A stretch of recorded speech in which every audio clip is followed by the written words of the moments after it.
Hold tight, big up one time for the drum and bass ravers. Not, of course, you're not drum and bass ravers, but sorry to keep you hanging. Just had to get things right. A chair, yes, that's right, the Ninja J, a chair. This camera makes me look a little bit kind of grainy and serial killery, and I apologise for that. A bit of a mic check. The camera should adjust to the light in here in a second. Operation Cam Whore is go. Thank you. Respect, big ups. You all see me, you all hear me? Can I just get a mic check? Can you hear me all right? Can you hear the game all right? Before I continue. Where's my pad? There we go. Hello, Stan. Yes, it is. The whole vibe of the camera is weirdly serial killery. I've got nothing for you. Just the way I set things up. I'm trying to do something with the lighting. I'm doing it on a webcam tonight. It's not so great. John Doe is in the room. You can see me, you can hear me, right? I just want a bit of confirmation. Yes, yes. Okay, cool. We're off. We're off. So, Rogue Trooper. Duncan Jones liked my tweet today as a random coincidence, unrelated to this. I struggled today as to what game I was going to play, and then it struck me I've never done Rogue Trooper. I've done. I keep. Shut up, Sam. I can't help what God did to my hair. This game came out in 2006, and I bought it immediately for my PS2. It's a Rogue Trooper game. In 2006, it did a lot of things that other games weren't doing, and I think that's really important. It's a little bit overlooked. It was loads of fun. I felt at the time that it nailed the character very well. Duncan Jones, of course, is making the Rogue Trooper film with Rebellion, and if you don't know who Rogue Trooper is, it's kind of it's not Judge Dredd. It's another 2000 AD character. They don't exist in the same universe. It's about cloned future soldiers. That's the whole bag. Let me just make sure the subtitles are on the cutscenes. Should be under display. No, be under game. No, be on. Okay, fuck that. Let's just go in. We're just going to go in. So yeah, it's a cool story, man. The Rogue Trooper story is a good story. It's one that I've always really liked. Rogue Trooper ranks quite high among the 2000 AD. You know, Judge Dredd's way at the top, but then you've got Rogue Trooper, Strontium Dogs, Slain, Nemesis, ABC Warriors, something like that. Stun. So the guys from Deadmau5, who I just worked with on the Robert Englund documentary, did the new commentaries for the Rogue Trooper Arrow release. So I know the guys who did that, and I did a day on RoboDoc. So I probably am going to buy it because I'm a Robo slut. So that's going to happen. I'm really happy to be back doing live streams, man. Back when I broke my leg, I had to go work at some shit temp job in the day to make, so I didn't get kicked out of my house. And then I was coming home Friday, Saturday nights and doing live streams on Resident Evil 2, and we got a really nice little sort of community going on, and it was really sweet, it was really cute, and I couldn't do that to camera, even ominous chair serial killer camera. So yeah, man, it's nice to be here. It's good to be here. It's good to see you lot too. Torsayan, yeah, okay. So if you want me to get into sort of lore deep cuts, Torsayan showed up in Mercy Heights and other strips. He was the last Rogue, kind of. Yeah, it was. That was all a bit woolly. Like the idea was that because Rogue died in a kind of strip that was in the 90s, and then as you're going to learn from this story, everyone has biochips, which are little microchips in their head. So it's Rogue and his three mates. They've all got kind of embarrassingly appropriate names, and they all end up living in his equipment. Rogue's biochip got cast off into space, and some alien race cloned him as Torsayan. Doesn't really make a lot of sense because all the GIs have the same DNA, so why he would be Rogue is. But yeah, that is right.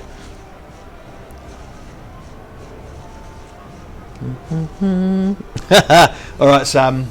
Hats, mate. It's going to get cold. New Dark Fight trailer is garbage. Yes. Source code was great. Duncan's being nice. Duncan's being see. So Duncan Rule, I just spoke to on WhatsApp. We got Duncan Casey, the one true Duncan. No disrespect, Duncan Rule. Duncan Rule is putting his son to bed, and he might join us. In which case, we're going to have the double Duncan. Which is kind of Val Verde for double denim, right? It's all the way better than that. So there you go. Yeah, well, the Torsayan stuff's kind of ropey, but so this is based on the original run by Jerry Finley Day and Dave Gibbons, but also others. Dave Gibbons bowed out quite early, so there's Cam Kennedy and Colin Wilson. And a few other 2000 AD guys. The original Rogue Trooper run was very much black and white inks. Beautiful stuff. I mean, like, some of my favourite comics ever, actually. Just going to dismiss some WhatsApps. Ninja J just did a good Red Dwarf reference. It's the same theory, but instead of putting you in a hologram, they put you in a cloned body when you get home. A lot of the imagery is World War II. So this first level, we're going to play what's called the Cortisone Massacre, which is when all the GIs get betrayed and wiped out. So there's a war, there's a planet, it's a strategically important planet in space with a black hole above it, and there are two factions fighting for it called the Noughts and the Southers. The Southers are technologically advanced, but the Noughts are a bit more kind of militaristically advanced, and the Noughts create a clone army. The Southers create a clone army that can breathe the poisoned air of New Earth, which is the name of the planet under the wormhole. I'm ruining the story. But they drop their clone army on the planet and they're all betrayed and destroyed. Rogue is the last survivor, and he takes the spirits via microchip form of his friends Gunner, who goes in the gun, Bagman, who goes in the bag, and Helm, who goes in their helmet. It's a bit kind of embarrassing, but it's totally fine, so don't worry about it. So here we go. So basically, when the there's questions going that I can't ask, man. I'm about to get into the game. Would you say double dunkers better than double deckers? Yeah, double dunkers better than double deckers. I love both the Dunkins more than any kind of chocolate, and I like chocolate a lot, so that's saying something. Dude, man, Once Upon a Time in Hollywood, I saw it at the Cinerama Dome in Hollywood because I was working there. I found it kind of pointless. I'm not gonna lie. I didn't like it particularly. Man, the joystick sensitivity is whoa. Okay, guys. Okay, sorry to derail the stream, but fuck off. That's crazy, dude. 100% you're out of your mind. Like, it's fucking mad sensitive. When did that change?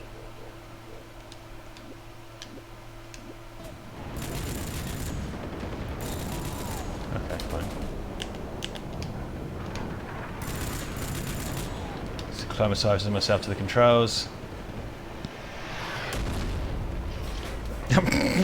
There's a guy called PJ Holden who illustrates comics. He's illustrated Rogue stuff, and he did a one gag strip about a biochip called Butt Plug. So don't worry, someone's been there. Hey man, nice mohawk. Let's get the fuck out. Dude, this joystick is way sensitive. Man, we can. Jesus, dude, I played this a bunch. Ivan bought this game for my Christmas, bless him. God love that man, because we're 2000 AD fans, and this was coming out. This is the Redux version, so it's like a kind of HD reskin. And he bought me this game for my Christmas, so there we go. That's a bit more like it. Fucking hell, 100%. Crazy fucks. So I've got a silencer. I'm going to get all of these other modes as my friends die, so we'll let that happen. Yeah, man. Road. I was so excited for this game when it came out because it's the closest. Well, what I felt at the time was it's the closest that we'll ever get to a Rogue Trooper film, because it's like the Rogue Trooper narrative acted out and stuff. Oh, something just happened outside. There we go. Yeah, it's the Rogue Trooper story acted out and animated, and I never would have seen that. Because Dread is one thing. Dread is the only 2000 AD thing that gets any kind of big time cultural penetration. Like, it's had 2 movies, both of which were failures, but one of which was critical and commercial, and the other one was just commercial failure. You know, because people love Dread, the movie Dread. But you know, 2000 AD stuff. Your gun. Oh.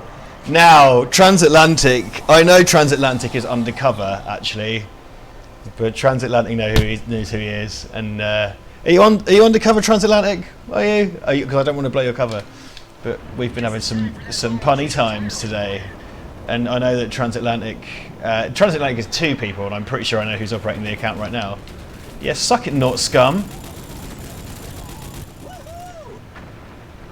Yes. Oh man, dude, this game is so cool. I'm fucking Rogue Trooper, man. Like, as if you could play Batman for days, but how often do you get to be Rogue Trooper? Oh. I'm drinking vodka. Smoke 'em if you got 'em, boys and girls. Oh, it sucks to be you. I was blue, D, I was dying. I was blue, I was blue. I was deep, I was dying. Wait, do I go up here? Wait, what the shit? Oh, I need to get this, yeah, I gotta go on the Lazuka. Okay, fine. Fuck it. Sorry, I can't man the chat particularly well, because I'm... Well, Transatlantic, I'm not going to say who you are. It's not a big mystery. It's not going to be fucking the late Bob Monkhouse, but I'm not going to blow Transatlantic's cover unless Transatlantic wants to blow Transatlantic's cover, so... And up to me, boss, and up to me. Speaking of which, should be coming your way in November, all being well, so... Sweet, done.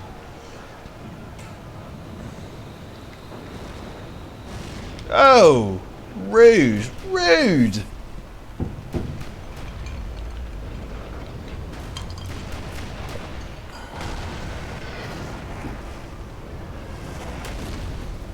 No, I'm not saying Vin Diesel is Rogue Trooper. No, I'm not into that. Right on the stick. Alright, nice. So yeah, I'm going up here now. Okay, groovy. So this is just a kind of nicely reskinned version of the same game. It handles exactly the same way. There's been no radical changes to this. It handles exactly the same way. Just looks nicer. You know, so we're playing a 2006 game. 2006 game which actually did a bunch of stuff that Gears of War did a little bit before Gears of War, just saying. So now I've got Gunnar, like, I can aim a little bit better. Oh yeah, shit, I can salvage. So this game has a salvage mechanic, so what you should really be doing is kind of coming over to these guys and... Okay, I can't do it yet. I think I have to get... That's Bagman, I believe. Once Bagman dies, I can... oh, shit. Once Bagman dies, I can use him to salvage stuff. No, those are good guys.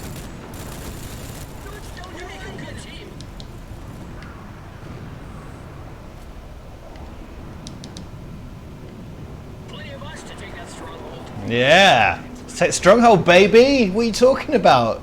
Let's do it. Sorry, I've been drinking. I'm quite excited. So this game has a lot of... So right now it's all out war, and this is great. This is the court zone. So this is the Saving Private Ryan, you know, Saving Private Ryan-esque disastrous beachhead situation. Yeah. So this, if you're not into your comics, you may have heard. Oh shite. No, do the thing where you hide. Do the thing where you hide! Dude, man, come on! So I mentioned Dave, you know, if you're familiar... oh, shit.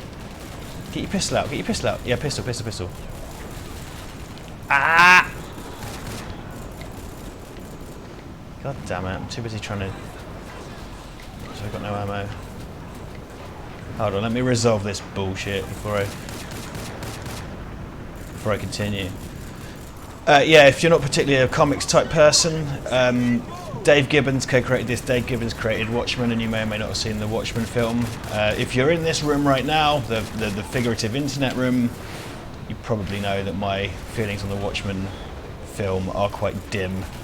Something that in which Dave Gibbons was complicit, and can you blame him? Because Alan Moore poo-poos anything before it's even happened. It's just up to him. And for Dave Gibbons to then be complicit in the Watchmen film, cool, I would be, like, whatever. I mean, I hate it to death. But Dave Gibbons is one of the most wonderful artists ever. On the wall behind me, there's a number of 2000 AD artists. Dave Gibbons is not one of them. I wish he was. I don't think I could afford a piece by Dave. He's from Hertfordshire, which is one of the adjacent counties to Cambridgeshire in this part of the world. So there you go. Have I got a fucking Gunnar? Dude. Yeah, man, what is this? I should get some Gunnar. Wait, hold on. I've got a ton of Gunnar now. Hold on. Hold tight. Big up the 616. Okay, reload Gunnar. Right? Safe. Alright, let's do it.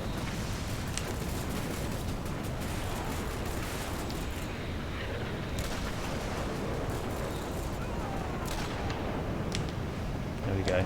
There's the crouch. There's the crouch. So, yeah, this came out before Sniper Elite, and you might notice some similarities. The Sniper Elite 1 is not a game you can really get anymore, but there are revised versions of Sniper Elite V2, which came after, which is a Rebellion game. And a lot of what came in Sniper Elite was based upon Rogue Trooper, in my view, I think.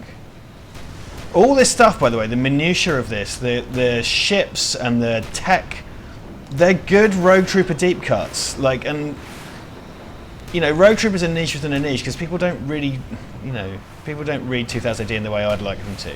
Everybody knows Dredd, but people don't tend to know the other 2000 AD characters and all of the kind of stuff in this, because Rebellion own 2000 AD and they're a game developer. This is one of their early efforts, along with Dread vs. Death, which I've let's played before, which isn't so great, let's face it. Yeah, it's just full of kind of Rogue Trooper deep cuts. It's really great. The first run of Rogue Trooper, the most highly regarded run Rogue Trooper, the one who was very unsuccessfully sequelized, is the one upon which this game is based. So, you know, dude, do your fucking hacking shit, whatever. I'm going to drink some vodka. What are we saying? Budget Tesco cider.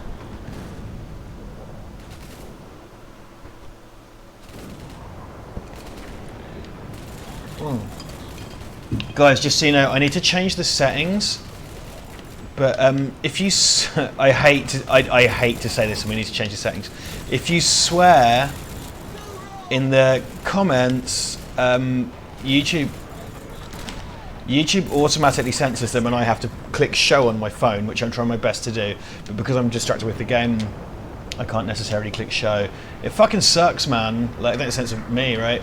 I need to change the settings, I'm sorry about that. So if your comment doesn't show, I'm not manually censoring anything. I would never do that unless you're being awful to me, because I think that's fair. So, you know, just so you know. So, throw you all, I think Michael was just saying about how he's drinking decaf tea. He called himself a fucking rock star, but YouTube arbitrarily censored that, which is bullshit. Okay, so I got my gyro stabilizer, and so the gyro stabilizer is the same as the. Oh, that's an officer. It's the same as the hold your breath mechanic from Sniper Elite. There we go. Nice. Okay, cool.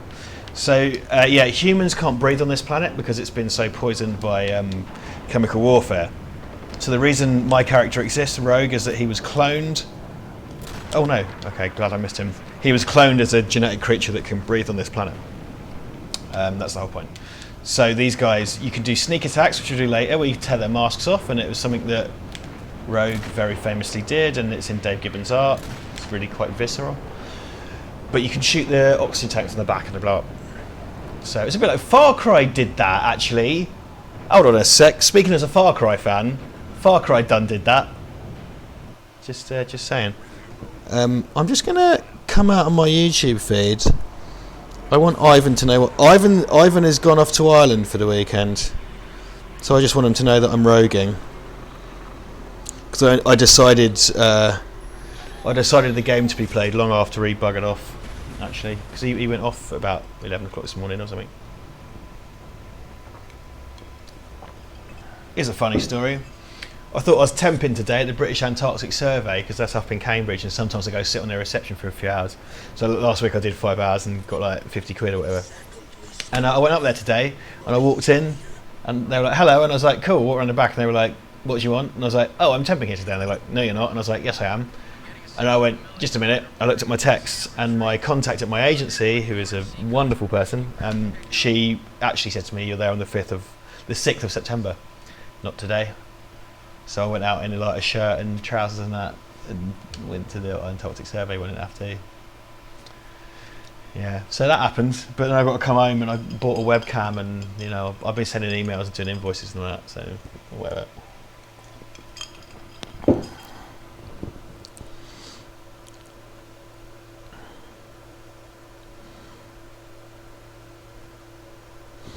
Stan, I got the Robert England job because I've known the guys that produced that doc for ages, and there's an update vid dropping on Sunday which will say the same thing, but their previous cinematographer dropped out a few days before, so I found out 10 days before we flew to LA that they wanted me, and I said yes. So I agreed to it 10 days before the start of the shoot, and they've watched Val Verde and they kind of knew that I was a videographer. So Chris and Gary, I think, knew me, and Adam. And they kind of took a punt on me, actually. I won't lie, I'm not going to pretend that they came to me for my outstanding work. They took a punt on me, and I think it panned out. I got on with those guys, we had loads of fun, and they were happy with what I produced, I understand. So that's how it happened, man. I honestly, just serendipity, right place, right time. And I'm hoping to, you know, I met all these people, I'm hoping to parlay that into more work of that nature. Yeah, so now I can salvage shit, so here we go. Bagman wants me to take that sweet, sweet salvage. Billy Mount, don't know, mate. I don't know, but definitely not. Here's the thing, though. So it would appear that Sam Worthington was into Rogue Trooper, and Sam Worthington, it seems, was trying to get the rights for Rogue Trooper to develop a vehicle for himself, and it didn't work. And then Sam Worthington ended up coming out with a clone soldier film. So yeah, you tell me. Hold on, do I not upgrade? Yeah, micromines. Okay, fine, whatever. Because there was like, well, he plays like a grey clone guy, and Grant Morrison was supposed to write the road. And oh shit, there you go. I got cool gadgets now. So. Yeah, Grant Morrison was supposed to be writing a Rogue Trooper film. Now, Mark Miller, I think, wrote Rogue Trooper later on. Grant Morrison did not. Grant Morrison did a bunch of 2000 AD stuff, and that seemed like a weird fit to me. Always did, and then it ended up not happening. So, Yeah, I don't know. Who could play Rogue? I'm not sure, man.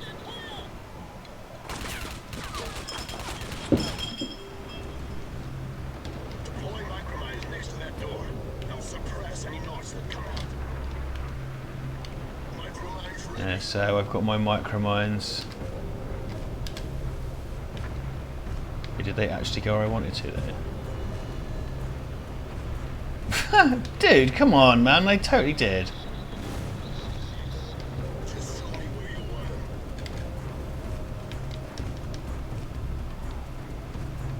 Yeah, here we go. Oh no! Good to hear from you, Stan, by the way. It's really nice to see you, all the films you've been doing and stuff that you sent my way. Hope that's all still ongoing for you. Oh shit, you just bazookaed me. You fucking cunt. Oh, well, there goes monetization. I said cunt, might say it again.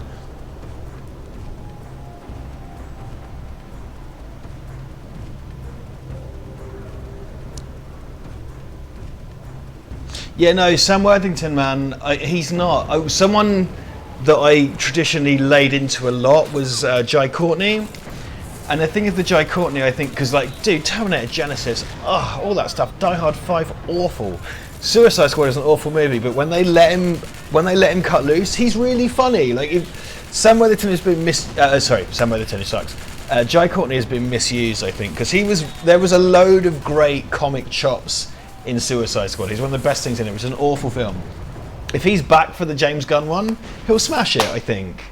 I mean, I was just ruminating on... I went to a screening of T1 and T2 last night, which I've been kind of ruminating on a bit. And they were wonderful, man. Like, seeing those films...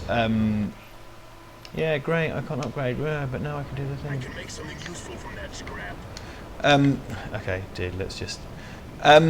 yeah, I really think you put him in the right place, because I was thinking about Terminator and how... Because I've seen... It's not the first time I've watched the Terminator projected. I've seen it before. I saw it in 2001, I think. And it's one of my favourite films. It's a wonderful, wonderful film.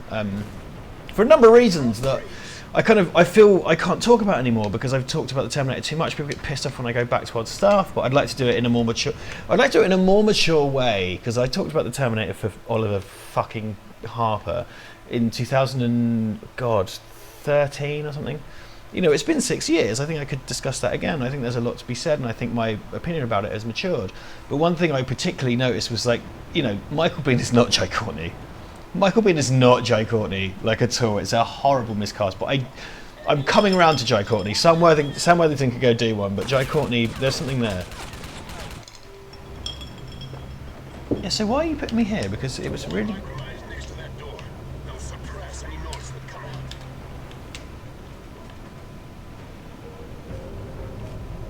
Dude. Yeah, dude, you suck.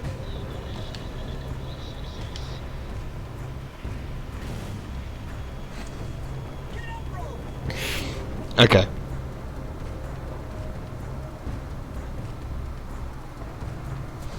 Okay. I'm gonna focus for a little while. I'm gonna focus. Let me just stop fucking up this section. Slightly impassioned Terminator discussion. I have become I do think that actors, as Duncan will tell you, man, because something that Duncan has that I don't is that Duncan has a very truly actorly perspective. He knows how these things work and he knows about different methods and stuff, which I don't. I don't know about that. But definitely something like, I don't think Hayden Christensen is a bad actor. Like, I thought he was wonderful in Shattered Glass. I've not really seen him in anything else other than the Star Wars films, in which he was awful. But that's because I think he's one of... Certain actors need a lot of direction, and I think he's an actor that needed direction. Well, dude, but... What, like, all the way that way? Because as far as I go, you just don't want to do it properly, so... Yeah, so I've got to jump over the fucking fence. That's not...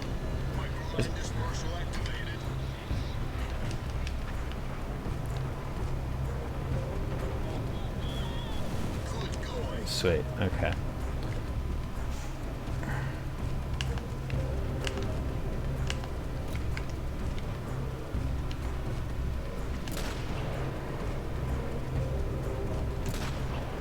Dude, seriously. There we go. So you get the puffs of gas where they've been. Whoa! Oh!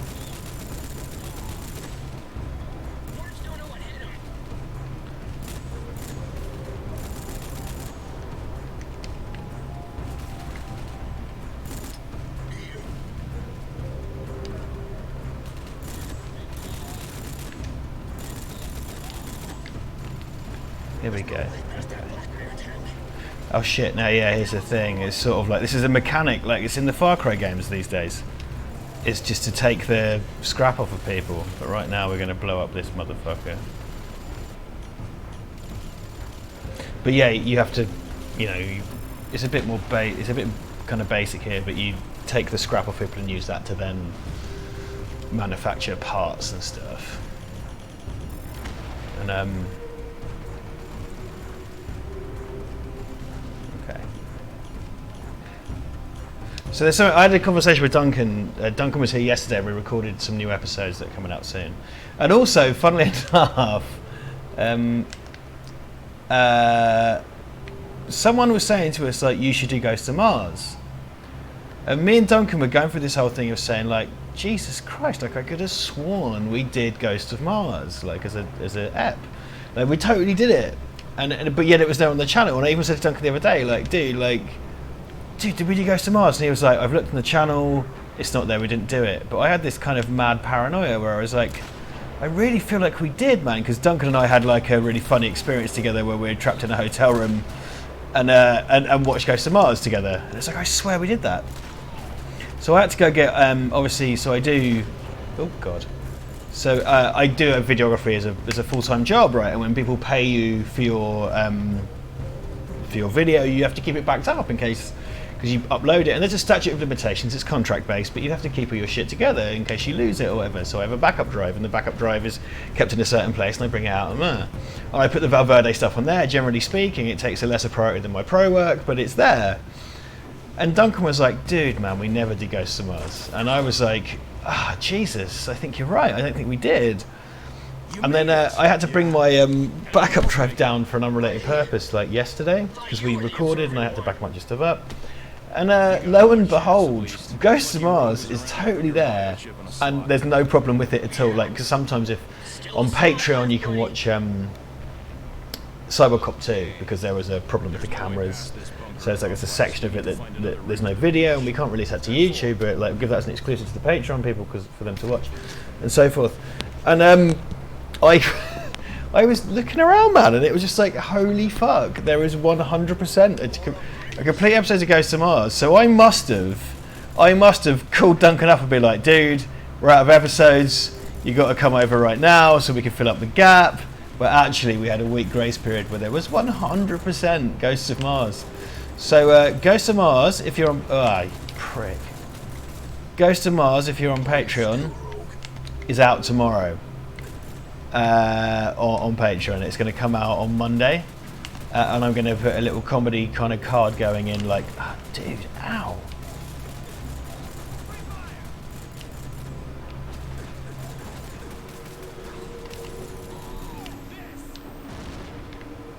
Get him? Yes. Yeah, like the episode, and we recorded that episode, I believe, in April or May. So I didn't get off my crutches, man, until the end of May. So I recorded that episode when I still couldn't walk. It's just been sat there for months. It's the maddest mad thing, and I just feel like the biggest dickhead in the world. But there you go.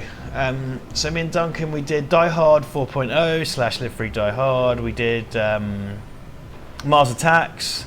We did an episode about The Simpsons broadly as a concept, which, you know, something that he and I are very preoccupied with and always have been. Dude, where am I going?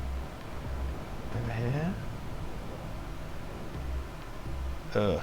Okay. Oh god. Okay, well the waypoint's this way.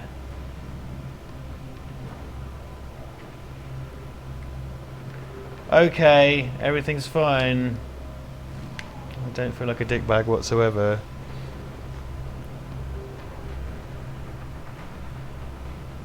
Oh. Oh! fine, whatevs.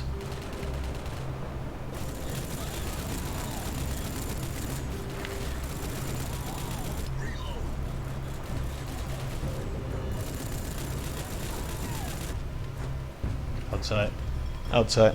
Let's have a look at the chat. To approve John Day's comment.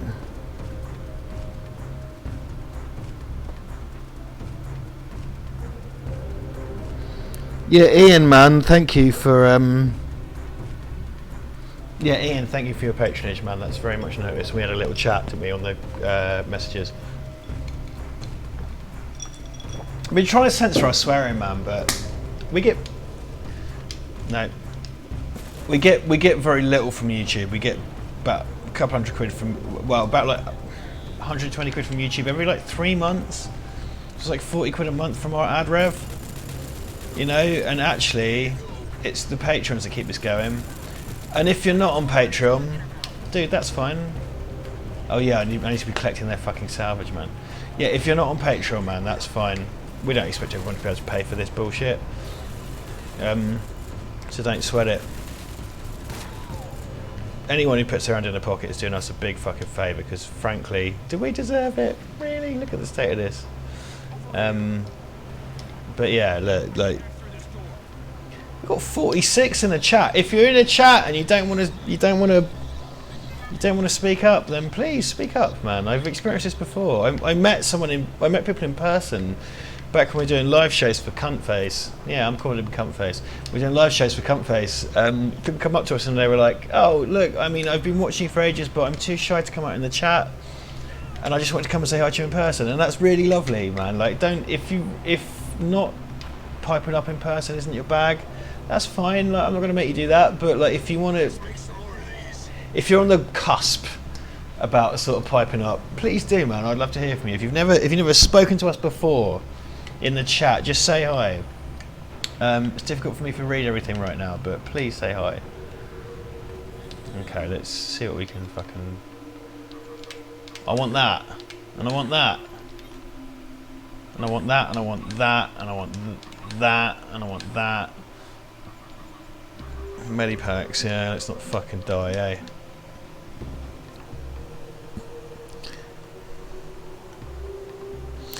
Upgrade. Ryan Ricardo! Ryan Dunkley's in the room!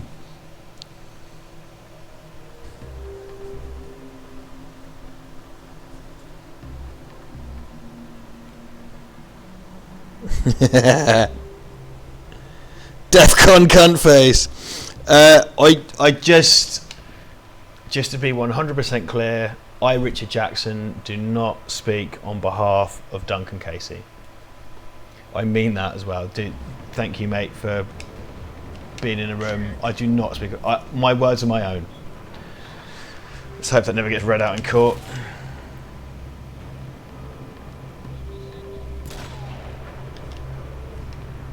Duncan's just like, oh my god, is he going to bury us? I'm not, man, I love you.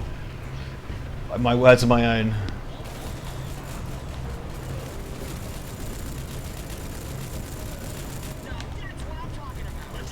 Oh, before I forget, so, I got to do this. We've been talking about this for a little while. I'm going to speak on Duncan's behalf. It appears that Duncan is free on Thursday, as am I. And we're going to do a live stream right here, and we're going to do live commentary. We're going to do live shit generally, webcam in the room, lights and shit. We're going to do a proper live. It's going to be our first really kind of big live stream. We did the one in Duncan's kitchen, was a huge success, but it was all filmed from a phone. We're going to do it properly. I'm really excited. It's going to be bags of fun, man. Oh yeah, these things are bastards. And I've just jumped towards them. Yeah, don't jump towards the things that are bastards. Okay. I'm doing way worse than I thought.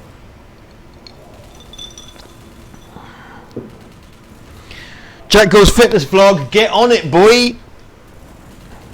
Duncan's cracking up. Sorry, Duncan, I love you, Duncan. My work wife, Duncan. Work husband. Let's not assign gender roles, eh?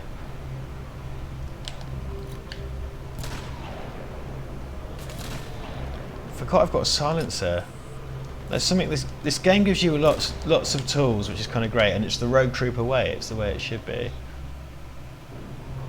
Also, check this out. I can go. and it makes them hide, which is kind of rad, right? And it did it before Gears of War fucking did it. I'm not saying Cliffy B ripped off Rogue Trooper. I think it's one of these situations of you know, things being concurrently developed, but it's kind of rad, right? Oh, dude, let's manufacture some shit. Well, that's not dreary at all, is it?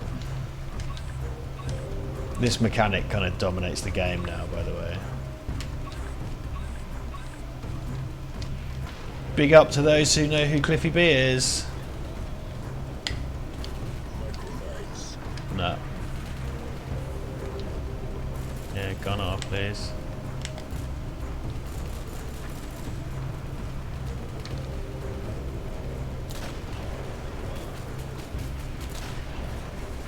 Yes, you little pricks.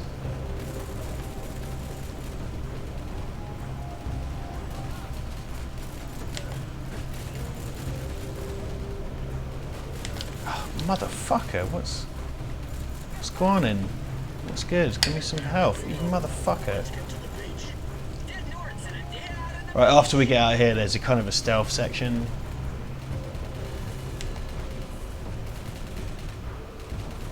Can't believe Duncan Casey is watching this. That is absolutely a busman's holiday. Like, absolutely is. Fuck off, you cunt. Yeah, baby, suck it, get some, get some. So there are, oh yeah, I'm not fucking collecting any shit, man. A couple of 2000 AD artists called Brett Ewins and Brendan McCarthy. And Brett Ewins and Brendan McCarthy were often credited as Ewins and McCarthy because they would do a thing where they kind of created the art together, which was really beautiful, but Ewins and McCarthy did things separately. Brett Ewins very sadly had a number of mental health issues, and he died a handful of years ago. And he was really important in early 2000 AD, not just in Rogue Trooper, but Judge Dredd and other strips. And Brendan McCarthy continues on, and Brendan McCarthy created the look of the Coneheads from the movie Coneheads, Teenage Mutant Ninja Turtles, the Golden Harvest film. He did concept art for, and the Mad Max series. He created the look for Fury Road and the story with George Miller, and he did Dredd and he did Rogue, very importantly. I used to follow McCarthy on Twitter. I don't necessarily agree with a number of his views, which means I no longer follow him on Twitter. However, I've seen him, I've met him and stuff. Like, he's a really wonderful artist, but he's not someone that I follow anymore. But you know, I did a Mad Max Let's Play. The Mad Max kind of look is, or the current Mad Max look is through Brendan McCarthy, and that stretches back to the kind of Rogue Trooper legacy, and I think it's really important as a kind of British comics guy. And this, of course, goes back to the kind of the Commando comics and British war comics. That's what this is about, and Pat Mills and Charlie's War. There's a very obvious legacy to this, but this is more kind of sci-fi skewed. And this was one of my favourite comics as a kid. I mean, it's really important to mention that, as I play through it very badly. Oh, what was that? Fuck off! Christ Jesus. Cliffy B blocks me on Twitter for writing Rofl under a tweet that seemed written in a funny way. Jesus. Crumbs, that sucks. Jack Gould's fitness blog, you already asked us about a 2049 commentary. I would do it. I don't know, actually, Duncan, mate, put it in the chat. I don't know what your feelings about 2049. I reviewed it with who I've already referred to as Cuntface, so let's hang on to that. And I really liked it. I liked it more than the first one, actually. It's one of the problems is, like, Duncan and I need to fit in as many commentaries as we can, and when it's like, could you do a 3-hour one, that's kind of tough. And it's a lot to fill in 3 hours, man. It's even like right now, I'm constantly thinking about, I don't want to be quiet for too long because that's dead air, and it's not entertaining. You can't make a video if you're just silently playing a game. Come on, that's crazy. Good job. I am an exemplary shite talker. Those of people who know me will tell you that I talk too much. So, you know, I got this in the bag. Pretty certain I can go get a bunch of scrap Yeah, see these guys give me a little bit of scrap because they're dead good guys. But I can scrap. Yeah, this looks like a little spazzy Dalek. I can just. Oh, again! Motherfucking. Okay. I fell for the same trap. I started talking, I've been drinking, and I got killed by the little buzzy droid things. I'm not going to talk. I did a whole thing about how you can't have dead air, but I'm not going to talk, so it's fine. Everything's fine, guys. Everything's fine. Don't worry about it. It's a professional live stream by a professional. Everything's fine. Everything's fine. Oh my god. Okay. Yeah. I will snipe out the sensor gunner. I'm not going to use a grenade. Grenades are for cunts. Okay. I'm going to stand slightly further back. Ah, for fuck's sake.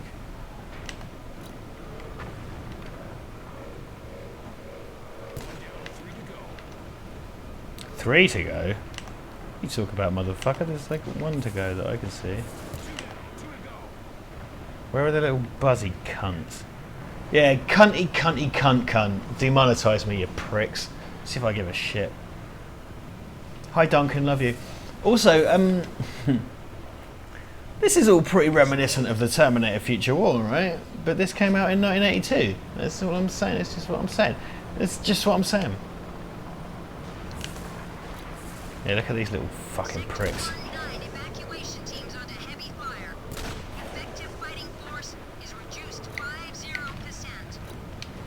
It's funny to me that because Garth Ennis was writing Judge Dredd and Strunt Dog when he was like in his 20s, like early 20s as well, and I think it's and he had a stab at all the 2000 AD stuff. And Garth Ennis, if you've read like Johann's Tiger and his kind of Garth Ennis has got a real eye for war stuff. Like he knows the war comics and Commando and everything. And the fact that Garth Ennis, I'm pretty certain, didn't have the stab at Rogue Trooper, which is one thing that he's really good at, because even his Dread stuff really amps up the militaristic angle way more than even John Wagner. If you don't know what I'm talking about, if I'm into weird British comics deep cuts, that's fine, man. Don't worry about it. That's why I'm single. Ha! Give me that sweet scrap, motherfucker. Come on. Yeah, give me that sweet scrap.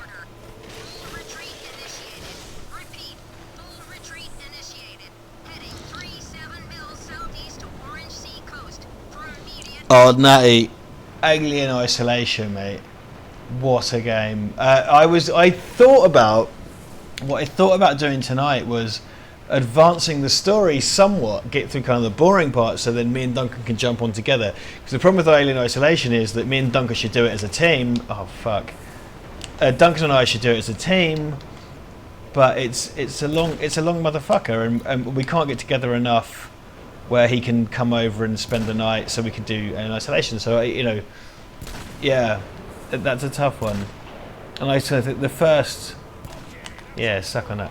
The first section of the game is quite dull, and I kind of thought I'd do it on my own. Then when it gets fun, like Duncan and I can hand off, because we did obviously the Nostromo.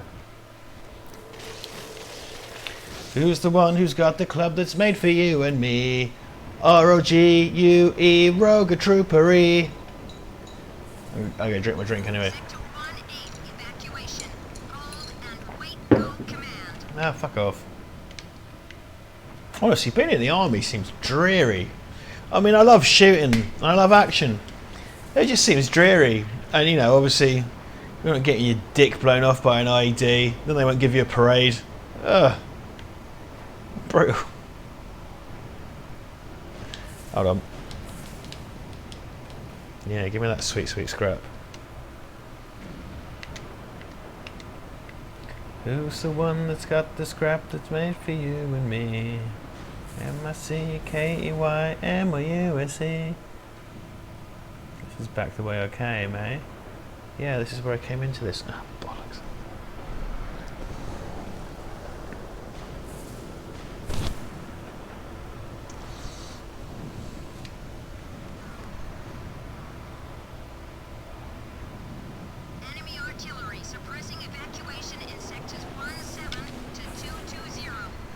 Oh. How did I? I didn't even know I dropped those mines, and I just killed one of our troopers by setting them off. So.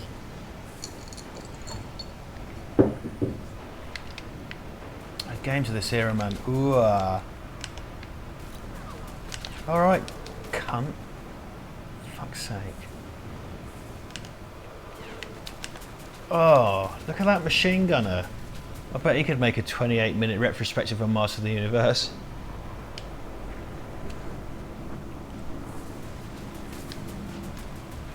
It's not funny, mate. It's not funny. It's legally actionable. That's all I got, Rogue. Serious? Fucking gunner, mate. Tell me when to run out. Don't tell me when to try to fire. You know when it's empty.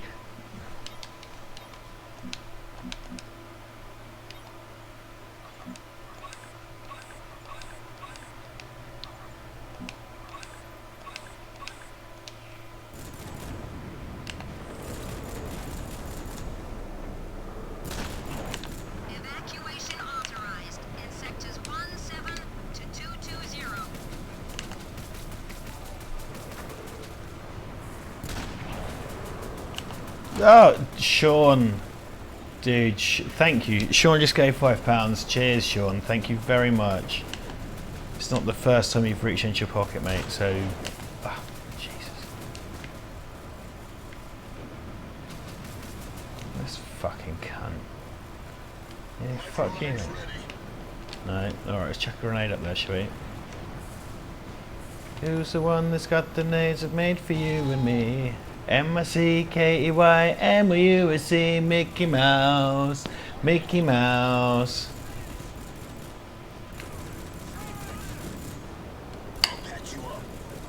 Man, you lot suck at being rogue troopers.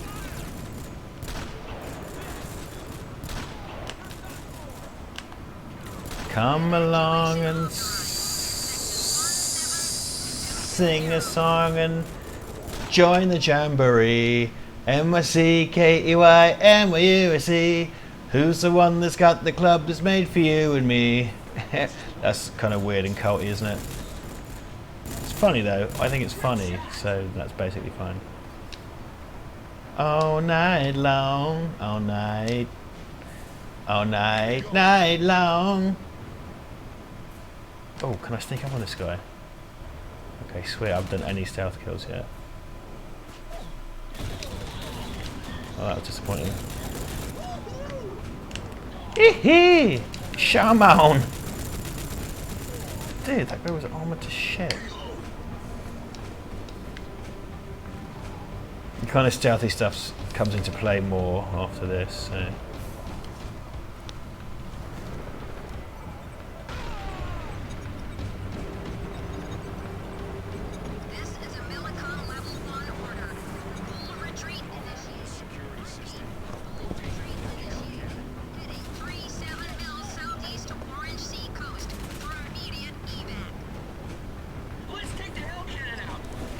Oh shit!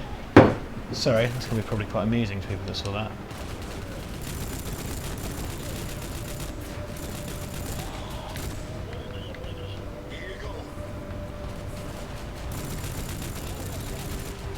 Shit. Yeah.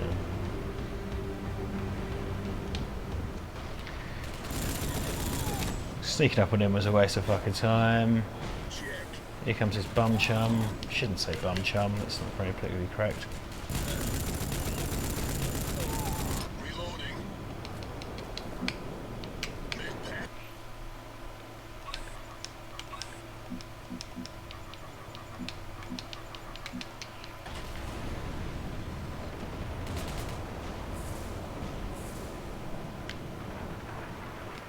Are we good? Are we good?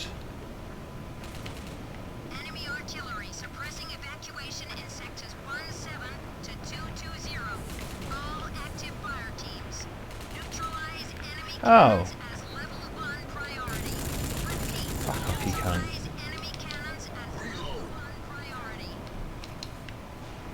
Did I suppress the cannon before? Oh, okay, fine. There you go.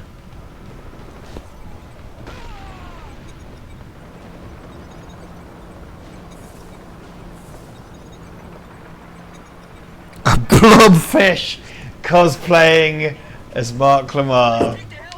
No one else could have constructed that sentence.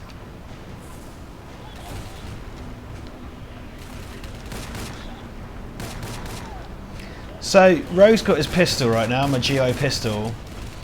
Ah, fuck.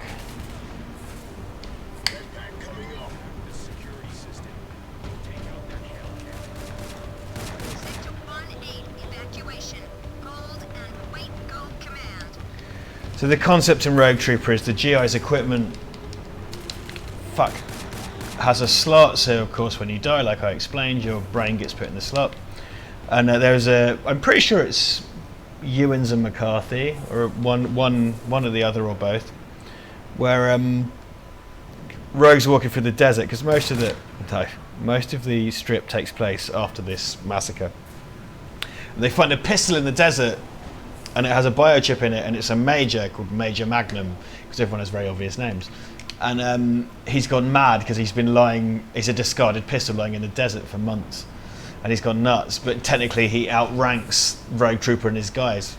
It's a really cool strip, and simply having the pistol in this game just makes me go like, Major Magnum. Major Magnum was a great little story. Among a number of great little stories. You can buy those collected by Rebellion if you want. You probably don't. But you should want.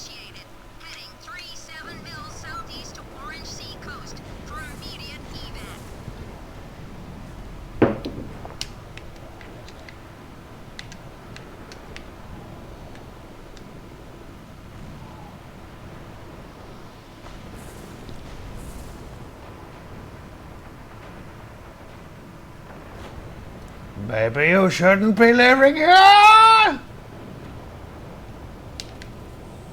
Hold on. No, what? No. So it goes back here, do I? Like what?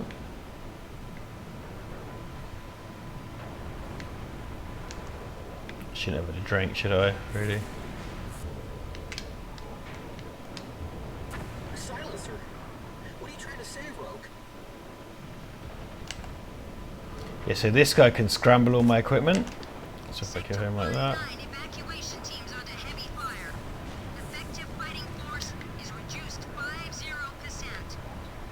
That's a big gun.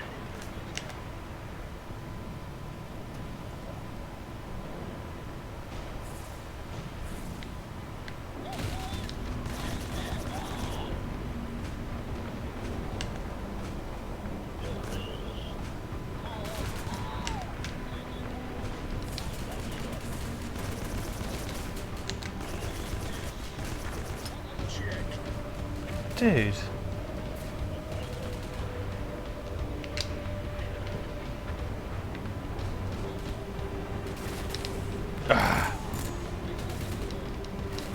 Scrap.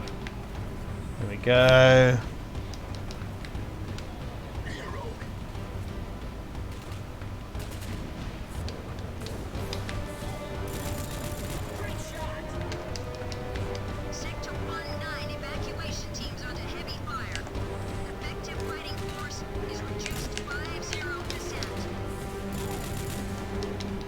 I like the soundtrack to this game as well. Very cool soundtrack. I remember the trailer to this came out. Keeping in mind, I was watching the trailer on a broadband connection in 2005 that brought like a E3 trailer or something that took me half an hour to download or something. Place some micromine in the control box. Coming right up.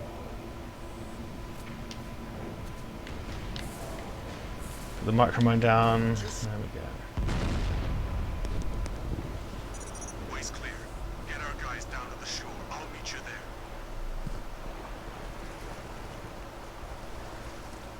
Here they come. Hurry up, Rogue. A ride home's here. Fuck you, Gary. Fuck you for being right. You are definitely right. Here comes the vodka. No more of that. You stupid right bastard. This does follow the. This follows the initial arc of the comics quite closely, which is really cool, actually.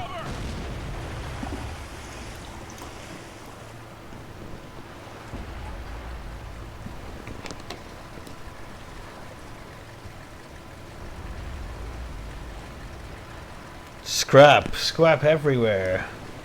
Let's do an inception. Look at the inception. Stop! Bring me this one aboard. Sergeant Captain Natasha wants one of these genetic freaks alive.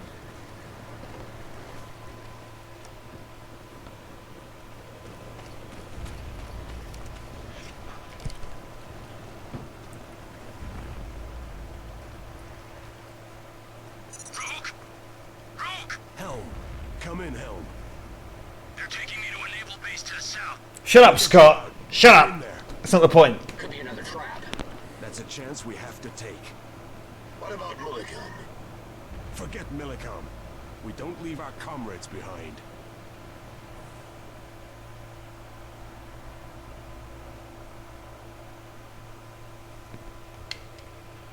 Right, team. I need a slash. So, hang tight. Watch this cutscene. Ro's gonna be stood about doing nothing once I do this. Oh, I can't help nature, boys. He is ready for me. You'll be lucky to get anything out of him. The Southern scientists created a genetic infantryman to endure anything. Excellent.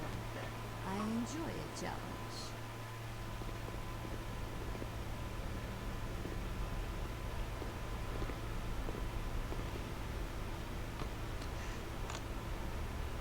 Grand Admiral Hoffer ordered the complete destruction of all the GIs.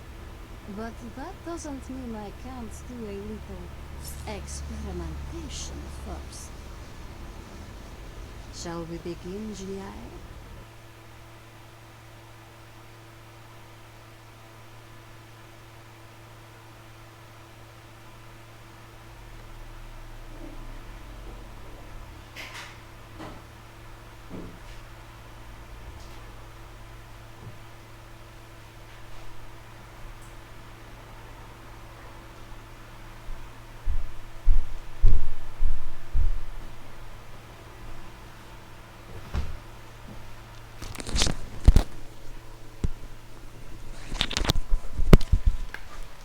Man, I came back within the organic kind of time period.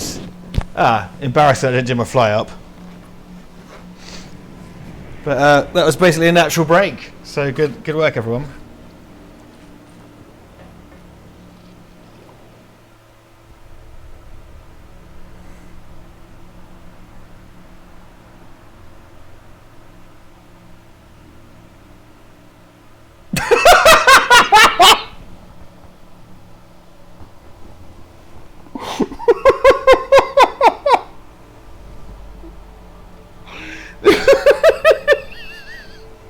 The elephant in the room with Rodney Dangerfield's face.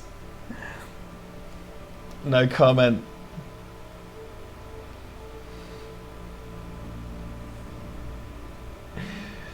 Oh, Christ. Okay. Willy Flasher, baby. That's some undignified shit, but what we're saying, it took me an hour to get through the court zone, which is far too long because of this.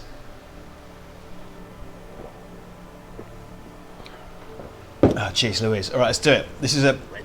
Now, I don't know if you... I haven't played any Metal Gear Solid on this channel yet, because I really want to, because Metal Gear Solid is one of my favourite series ever. And this level is... The first section of the game is very action-orientated, and this one kind of introduces you to the stealth element of this game, which I really like, because I'm a big stealth fan. So in theory, I should be able to just kind of blow this guy's head off. There we go, silently. And the main theme to this game is like, it's really cool. Dun dun dun dun dun dun. It's really nice. As I say, it's kind of good to have it. Well, Ivan gifted it to me because God bless him.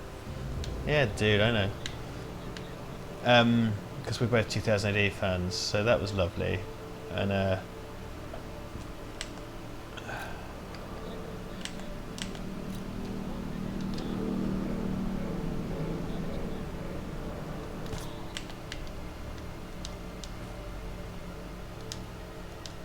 climb, man. Smashing A like a motherfucker. What are you saying? Tell the jury how you feel about this bullshit. Yeah.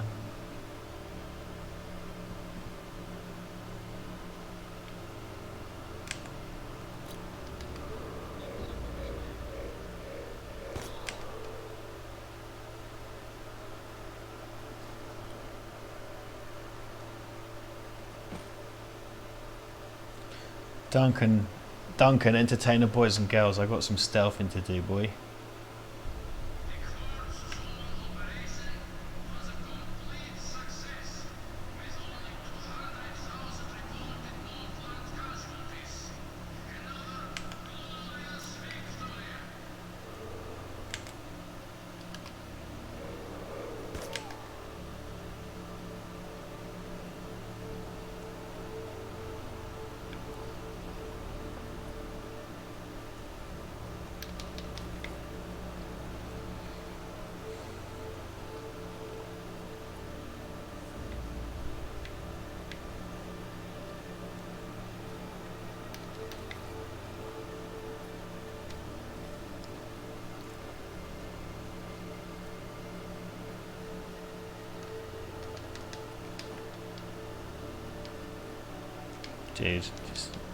Dude, come on, man.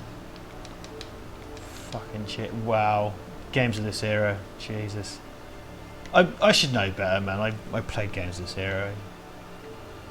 They're just annoyingly obtuse. Here we go. Oh, shit. Hold on.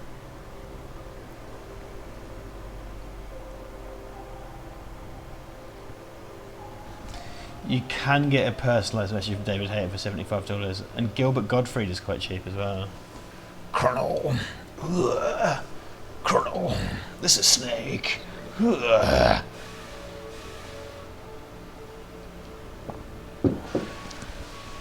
get a thing. Oh, okay. Oh yeah, you can drop Gunner as a sentry. Right.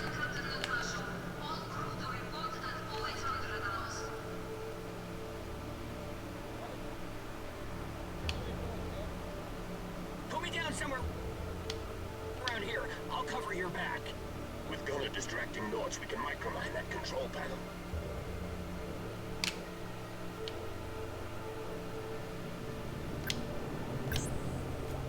Tell me when to start shooting.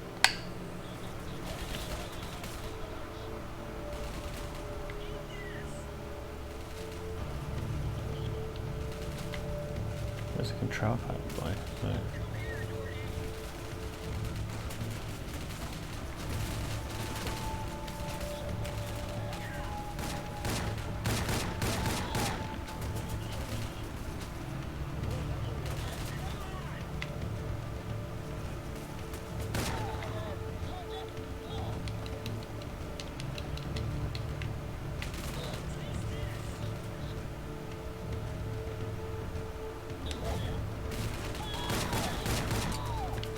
See how it said lift and not elevator? Yeah, that's right.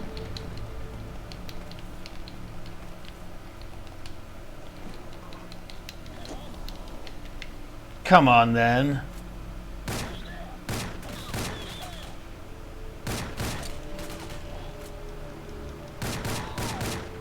Good.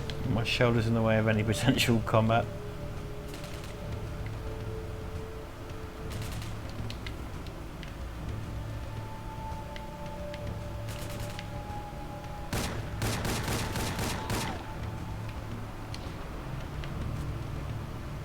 Hello, boy. What you saying? Let's do one. Thank you very much.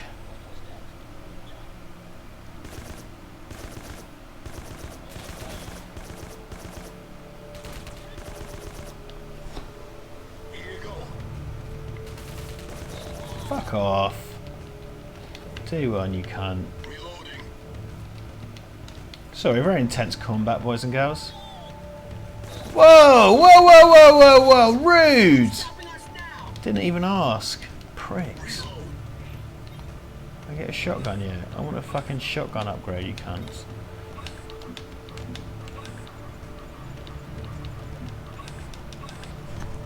Bullshit. Tell the jury how you feel about this bullshit.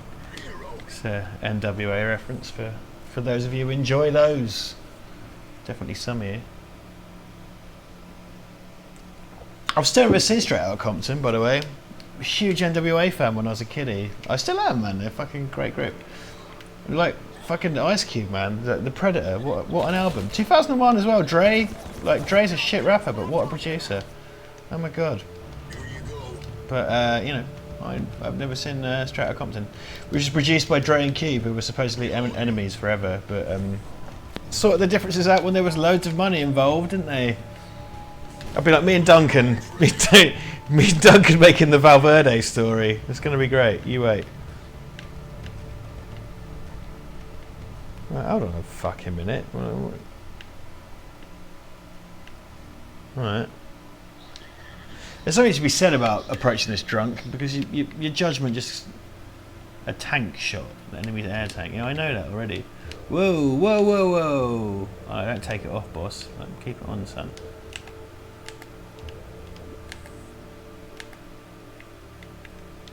Yeah, okay, put that shit back on. Let's do it, let's do it. A silencer. What are you trying to say, Rogue? I was trying to say I fucked this up.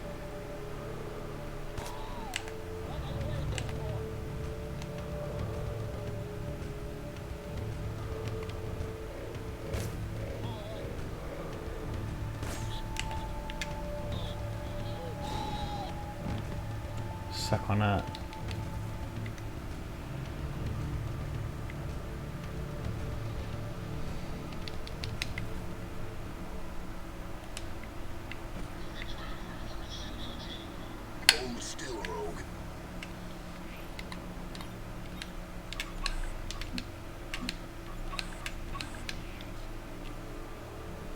Sorry, not very entertaining, is it? Just watching me fucking looking intense.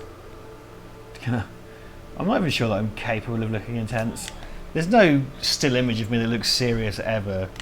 Like, I just can't do that. I always look like a twat. Make up for it in other departments. Made some nacho chicken the other day. Very nice. I can cook. Because I look like a weird fucking loser, people just think he can't cook. I can cook. I used to work in catering, man, for like a decade. You can't photograph me, I look like a cunt. I look like a sort of angry bollock, at best. You know, sort of like a squeezed boglin. But I'll take it. It could be worse. I mean, I know some really hideous people, man.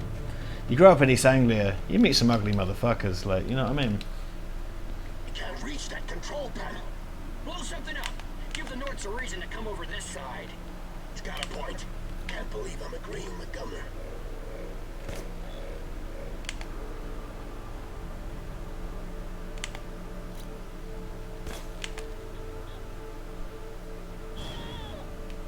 Blew that up.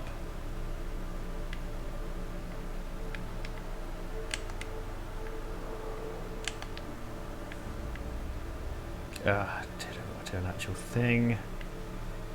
Okay, that's fine. Everything's fine.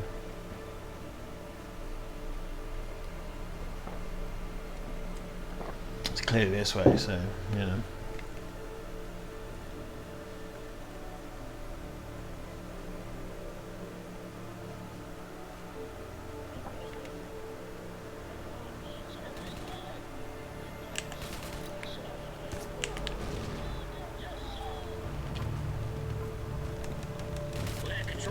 Nice and fragile. A micromine should do the trick. Before you blow that up, leave me covering the lock gate. I'll get any Nords that come across. Wait, where's the gate?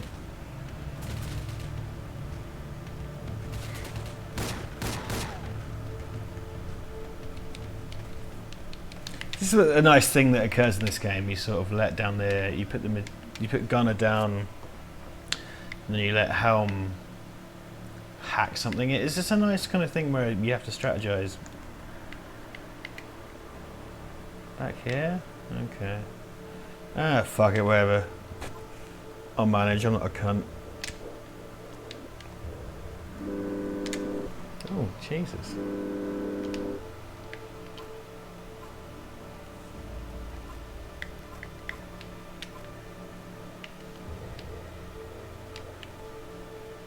Christ, alright. Guessing now.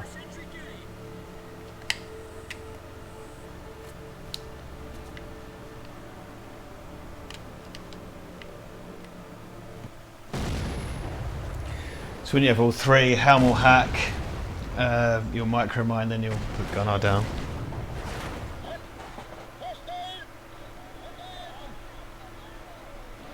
Marco Hibbins!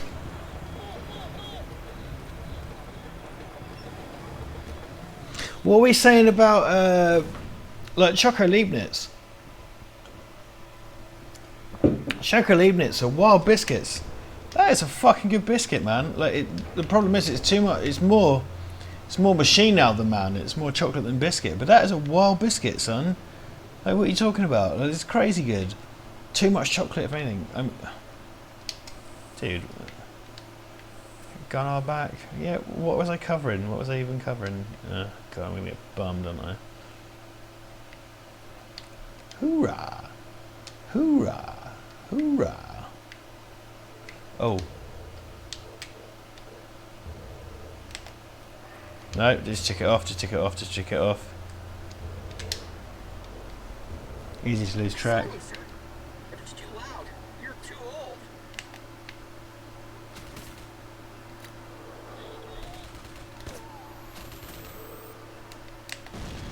Whoa! Rude! Fuck's sake, no manners, man.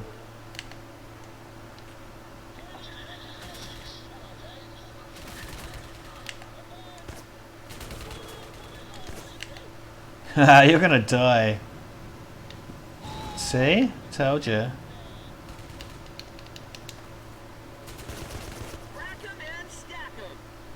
There we go.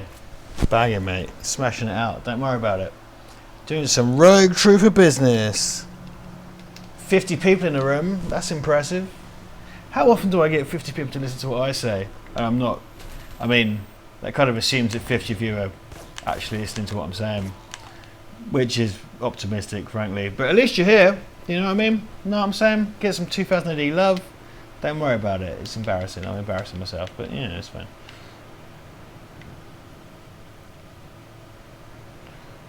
Okay. Let's rogue trooper the fuck out of this.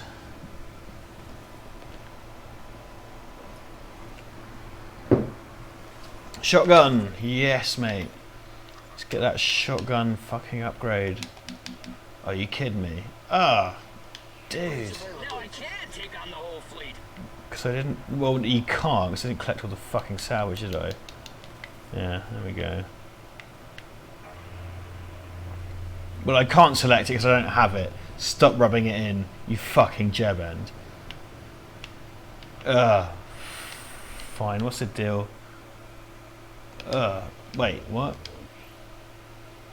I have profoundly bad eyesight. Hey, we done that. We got that.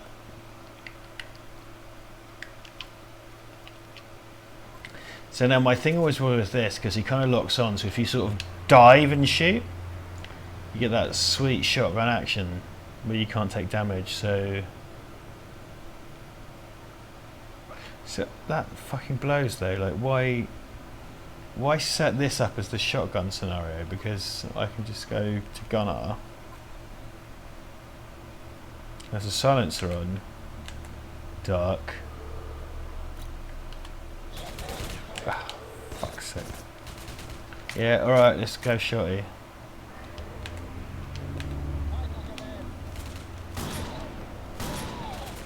Which, to be fair, is pretty sweet. Up and into the Orange Sea.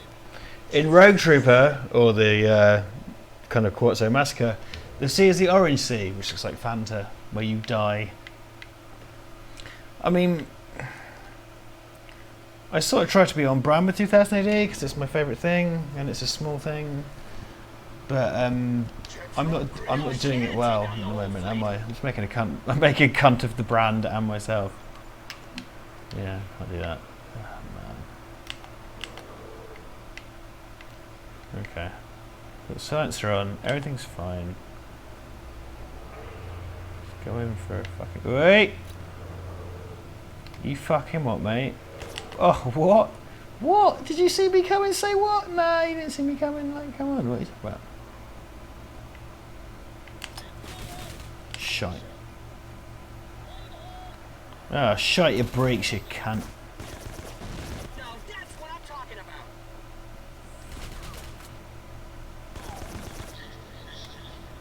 There we go.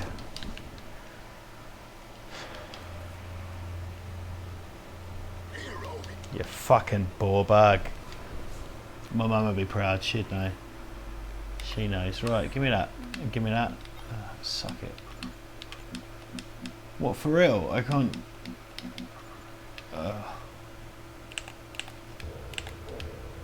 Oh yeah, you can totally, when you get Helm, you can totally Total Recall Douglas Quaid it. If you want to do the Hollow Duke, you can do that.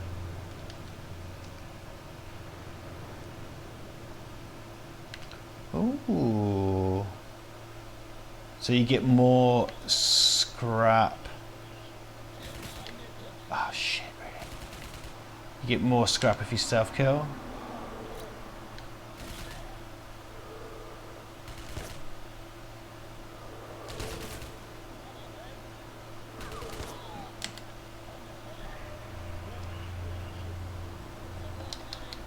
There we go, goes widescreen. There you go.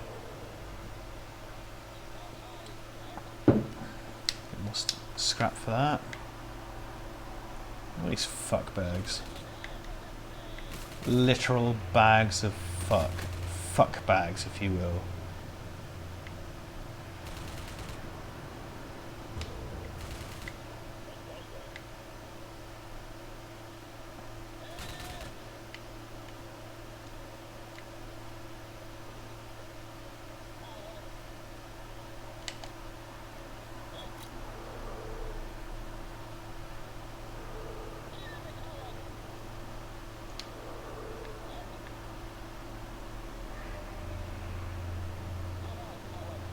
There he is. Oh Jesus, that didn't look good. I'll patch you up. There we go. Okay, we're roguing the fuck out of it. I hope the chat's good. I'm pretty focused. I'm not that focused, but I'm pretty focused. Hope the chat's good.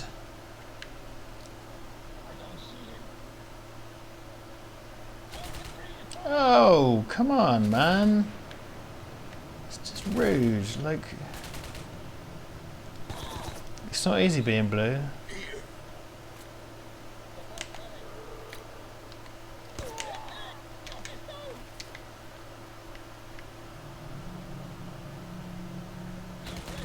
Ah, shit house.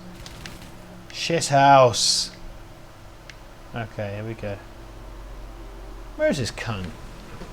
Oh, you fucking absolute bull bag. Nords don't know I hit him. Yeah. I don't know. Look at that orange fantasy. Looks more like chicken gravy than Fanta.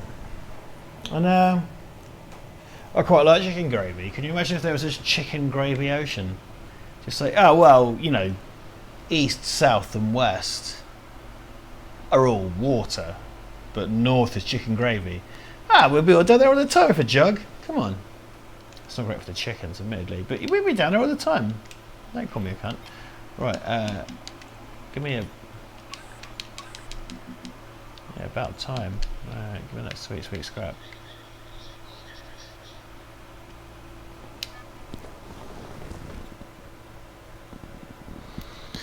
The sexiest non-dread judge. It's Galen DeMarco, mate, isn't it? Judge DeMarco, she was the sexy judge. Whoa! Hold on. Give me a minute. Fuck's sake. A sweet, sweet pistol out. No, give me my sweet, sweet pistol.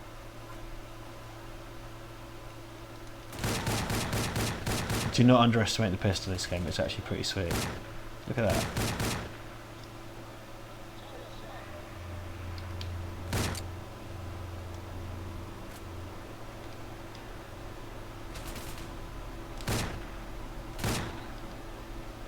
That sweet, sweet pistol. Sweet, sweet pistol, brother.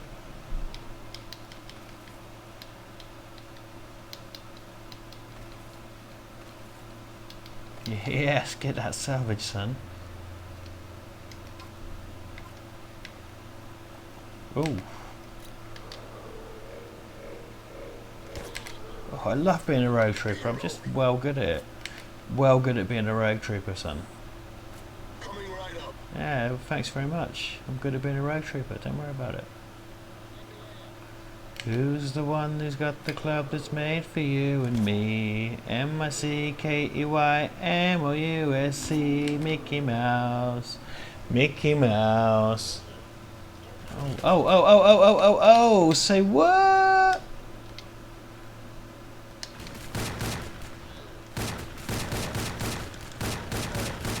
Oh fuck, oh fuck! Oh god, get out of the way, get out of the way, get out of the way!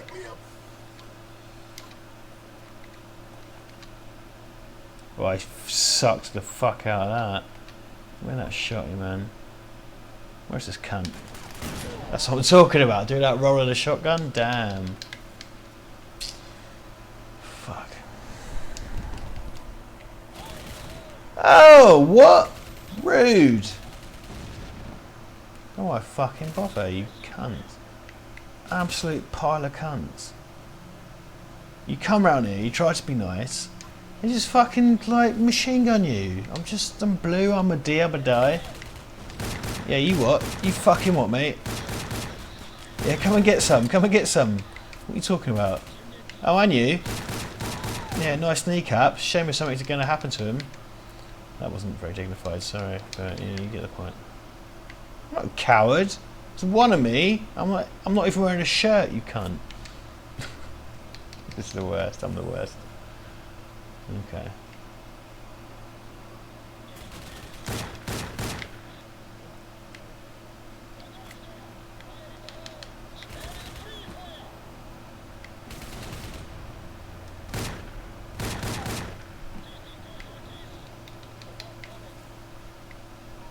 Alright, here we go. Here we go. All over this, all over it. What's this? What's this? Oh, you fucking cunt. There it is.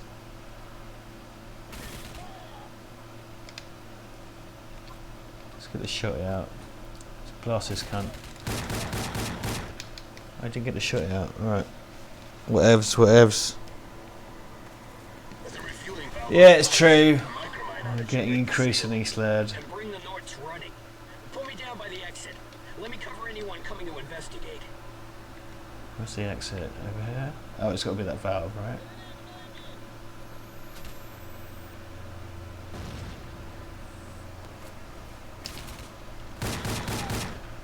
There we go. Okay. Where's the exit? Sergeant Captain, there's an intruder on the ship. It's not a GI. One of your comrades coming to rescue you? That's a pretty absurd collar she has on there.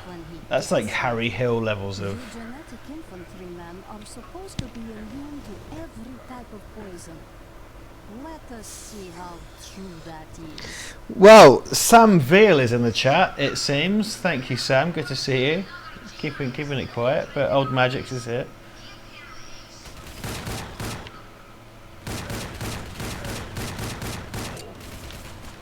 Guess that means they know where. Oh shit. Time to go find help. Okay, think we're good. Didn't even see where the exit was. I've become unattuned to this era of gaming. If you play kind of Max Payne 1 and 2, they're really good examples of games that just want you to go walk around a labyrinth and figure things out, which... Okay, we silenced. Good. Okay. Look at the guns on that ship. Look at the number of Norts. I think we can sneak on this guy. Use my... Grab that machine gun. Okay, this is a just mow the guys down section. There we go.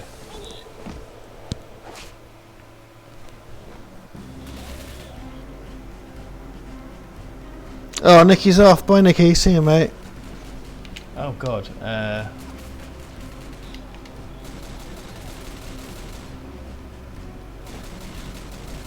I do like that about the machine guns in this game. They feel so super meaty. Like once you're on here, it feels like you're on here for a reason, you know. I just got. I don't mean to be lewd, but I've gone one-handed. Yeah.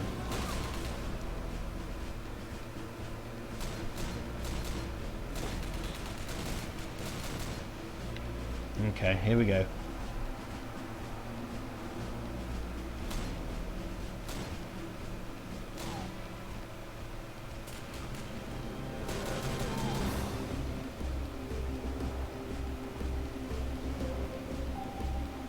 And again, another thing from this era, it doesn't kick you off the machine gun, it makes you just assume that that's over, which it appears it is, so off we go. I don't know if we can collect the salvage from those guys. Can we get back to just, no, regular gunner, please. There we go. So we should be able to collect the salvage off these guys. Here we go. Salvage, scrap. Okay.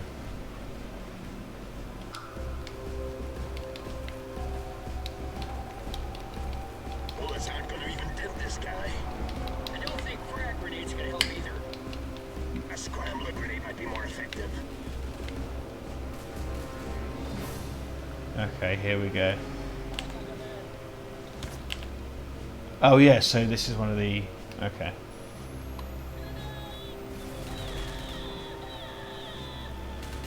So, if that's this kind of scrambler guy...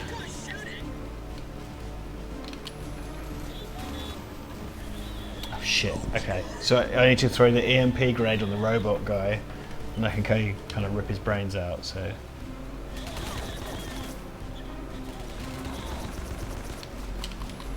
Yeah, okay, no, not that. What do we do now? Okay, we got this. We got this. Let's kill the humans. Well, that is a human, but he's wearing the mech suit. So we... Cool. Oh shit, really, Gunnar? Okay, let's get some sniper rounds. Really get the health, Jesus. Okay. Oof.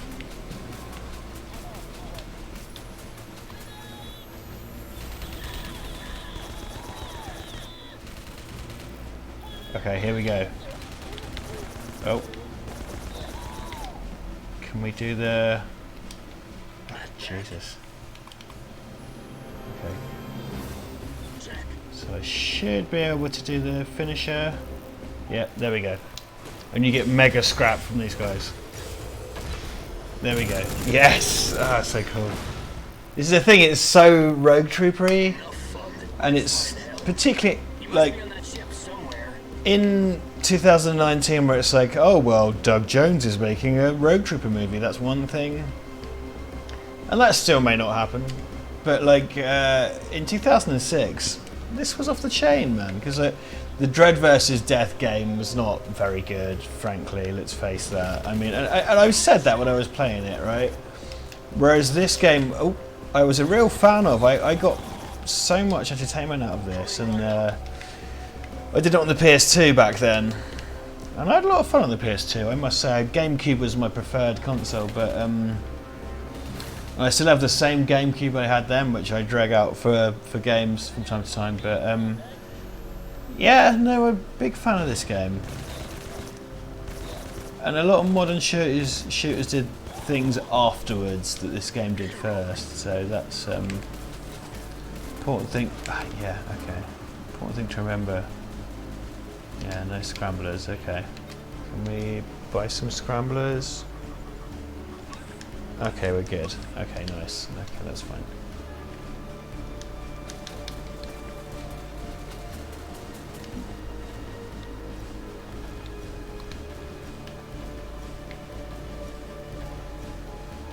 Because Gears of War did this whole...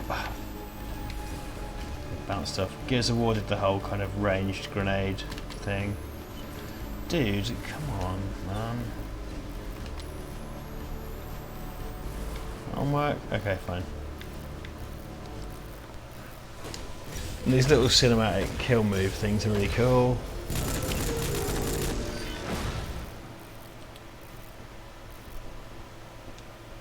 There we go, lovely. And I'm going to get a bunch of scrap from this guy. There we go. Okay, nice. Nicely done. Definitely feel the urge to buy more scramblers after that. Okay, that was the whole. Yeah, we get some sniper, I hope. Okay, lovely. Alright, good, we're done. We're good.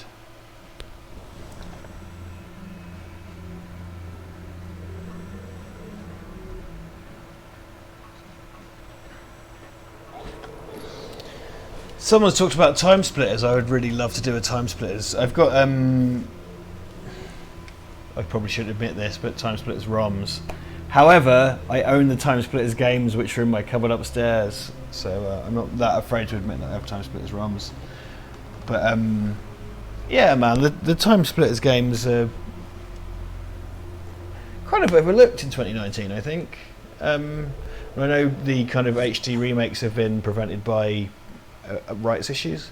They're really wonderful games, and I know Nikki, who's now gone, was really into me doing time splitters, which I will do. I love those games, man. Some kind of toxin. One we're not even immune to. Where'd the Nords get it from? Good question. Rogue. I didn't give her anything. Just like we were trained. Take it easy. We'll take care of it.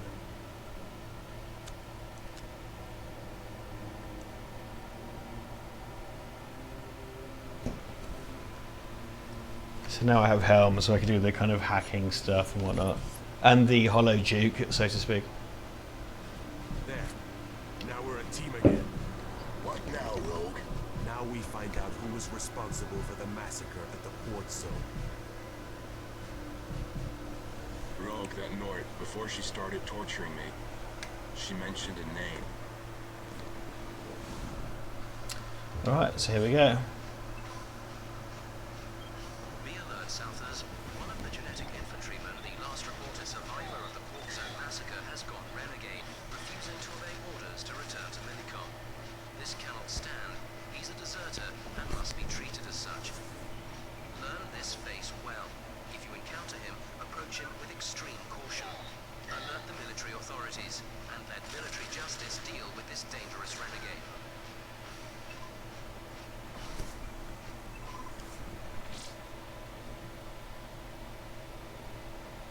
The rogue trooper. I want him found.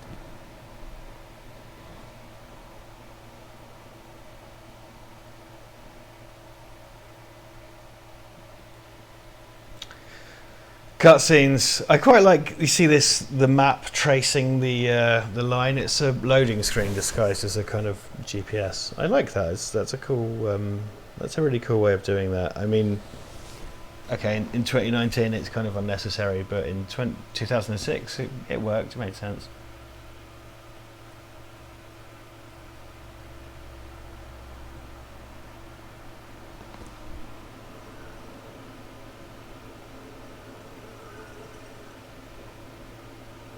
Okay, this is the. I remember this is the deserty section. So you have the stamels, which are like camels, and you release them into the pen, and then they attack the soldiers and stuff.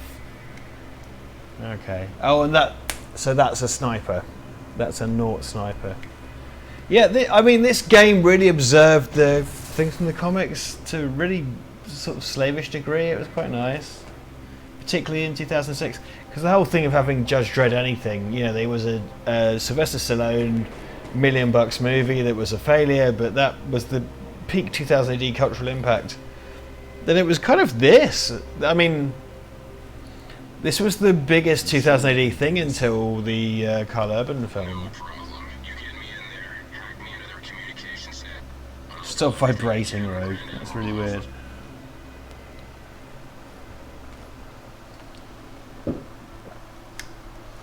Helm is now a sword new helmet. Yeah, okay.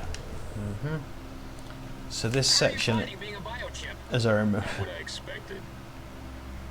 this section, as I remember, yeah, it kind of plays into all your abilities now.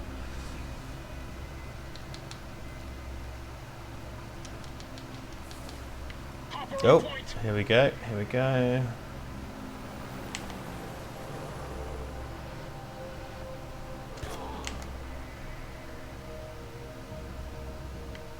Okay.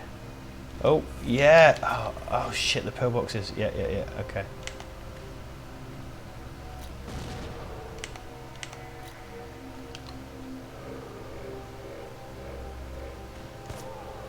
No way they can beat Oh, us. Jesus. A lot of concentration in this game. Oh. Ouch. Okay, okay.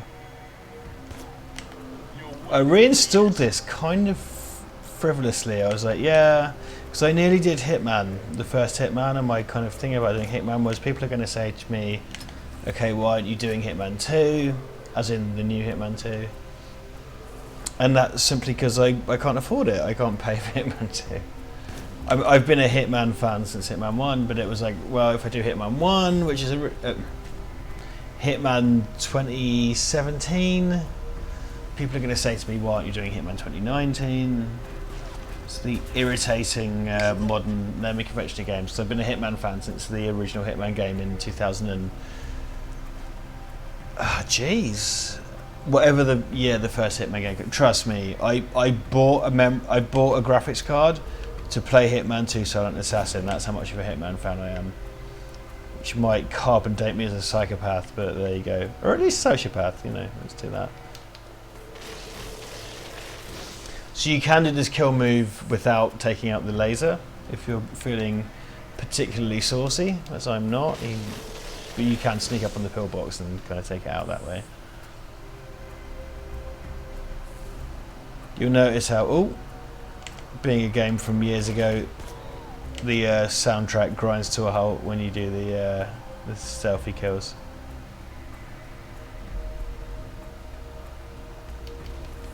Yeah, so what's going on up here? As I remember, there's a great moment. There's a moment coming up which makes all of your abilities sing. So as I remember, when you come up here, you hack the door with Helm, you put Gunnar down to protect you, and then you run around as the pistol. It's the first part in the game where you truly rogue trooper the shit out of it, which is really cool. Because I had the rogue trooper game on Amiga, which by Chrysalis Software, and I kept back I sold that copy. It was a big box copy. I sold it with our Amiga 500 Plus in 1996 or something, and I kept the manual back because it had the reprints of the Dave Gibbons comics in, which didn't exist at the time. Well, I suppose the Titan versions existed, but it was difficult enough to justify keeping back the manual to a game, which I still have upstairs, actually. Do I have to write anything here? Okay. No, okay. Let's, okay, yeah, it's this kind of bulkhead up here.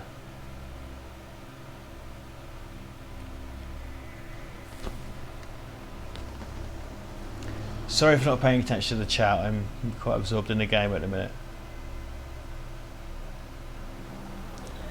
Oh, Jesus. Oh, okay, fine. Okay, ouch, rude. Backpack coming up. Yep, no, fucking this up. Okay, let's, oof.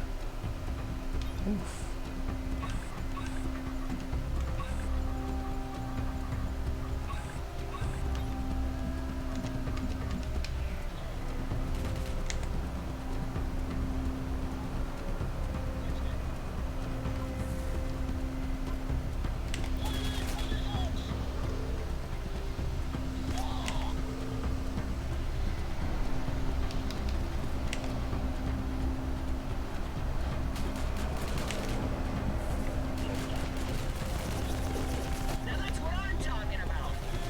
Where these cunts come from? Fuck was that? Fine, and I turned off the shotgun, right? God, motherfucking damn it. Not the whole level. Oh, Okay, I'm going for a pee. I'll be back.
Okay, I'm ready for these dicks this time.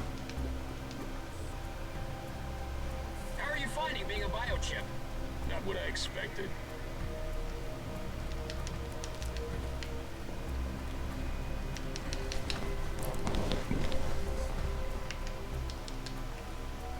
Heads up. Okay, here we go.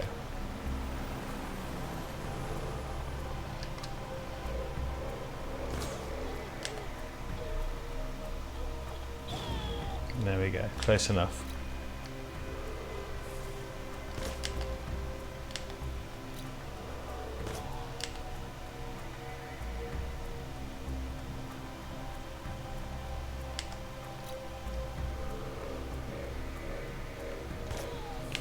We go, okay.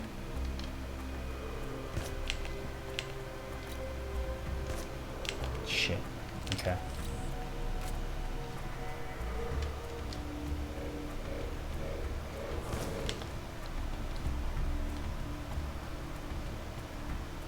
Okay, here we go.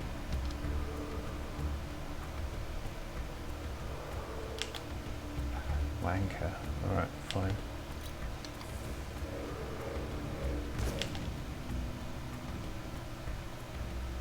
Alright, here we go. This guy... Oh, he's an officer. Alright. Done. He's good. Sweet, alright. Get the scrap.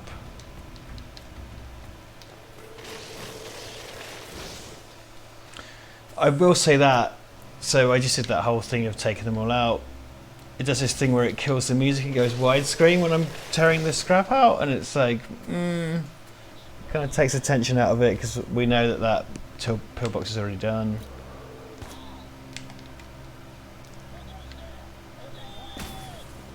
Shit. Shit, shit, shit, shit, shit. Okay.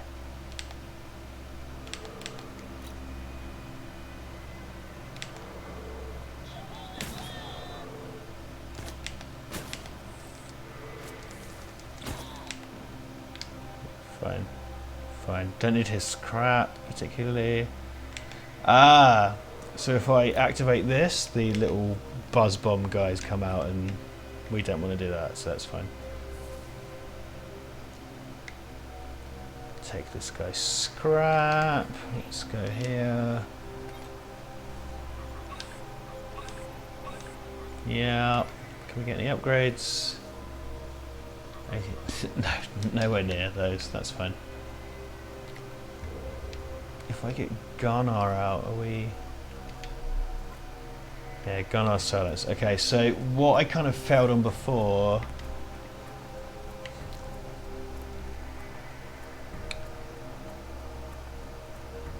Because I think what happened was a bunch of the guys landed on the launch pad. So... If I... Just show me where you want 'em. Okay, I just hurt myself. This'll help. Put those micromines there. So I didn't get back attacked. Yeah, so we just saw a spaceship come over, or a ship come over.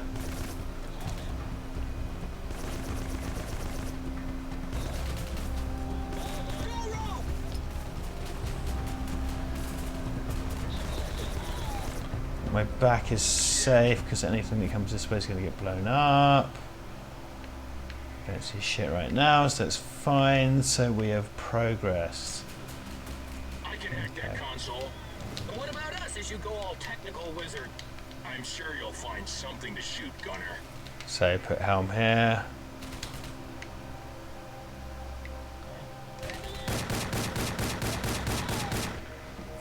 So. Oh, yeah, sentry.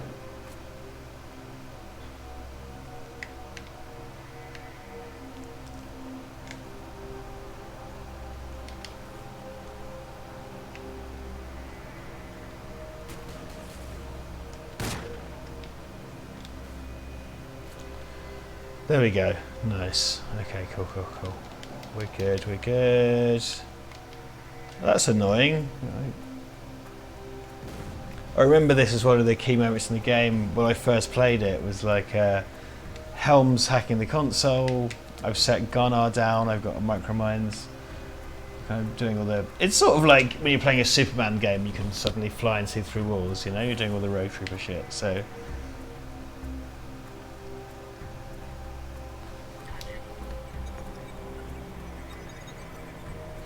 Richard, what is your favourite stealth game? Probably Metal Gear Solid. I mean, yeah, right? Hold on.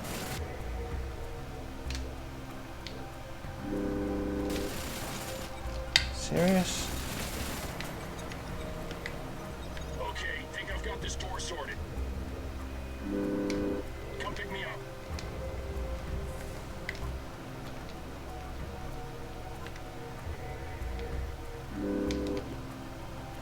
You drop off some. Okay, yeah, there we go.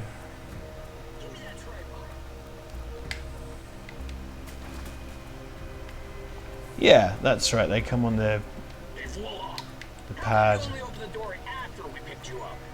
You'd leave me behind. No. So in theory, Gunnar can take care of that because I put him on the steps, but this gun's more powerful, which is slightly disappointing.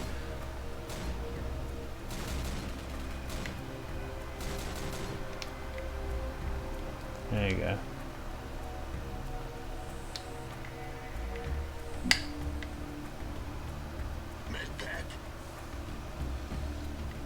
I'm going to go get those fucking bits of scrap, man. Fuck that, as if I'm going to ignore that.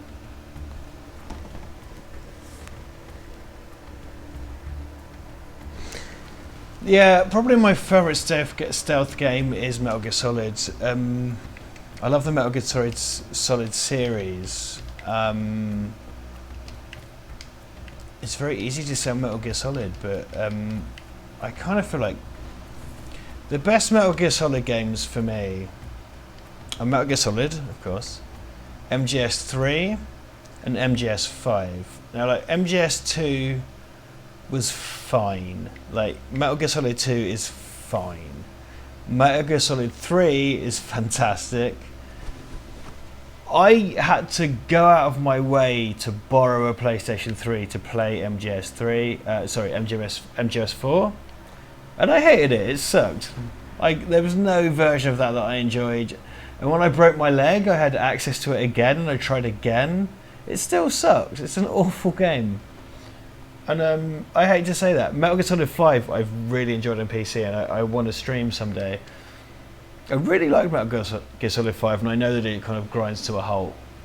You know, like the Capcom not Capcom, Konami sort of, you know, ruined the end 20% of that game or whatever. But I really liked what I played. But MGS1, well, actually, I'll tell you what.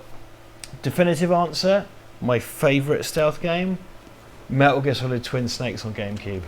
Big advocate of GameCube. And yeah, that I love that game. I think Metal Gear Solid 1 on the Metal Gear 2 engine. Love it. Great game.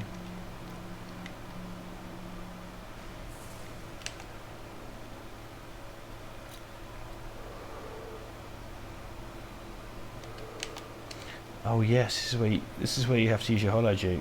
Watch this. Okay, so.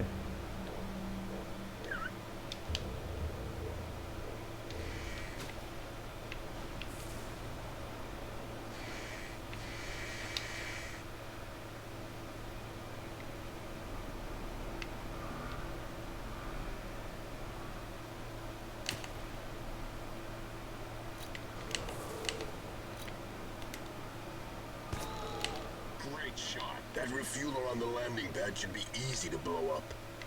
We should shut it down. Another of those armored guys. Just another target in a tin can. Oh, here we go. Micromines.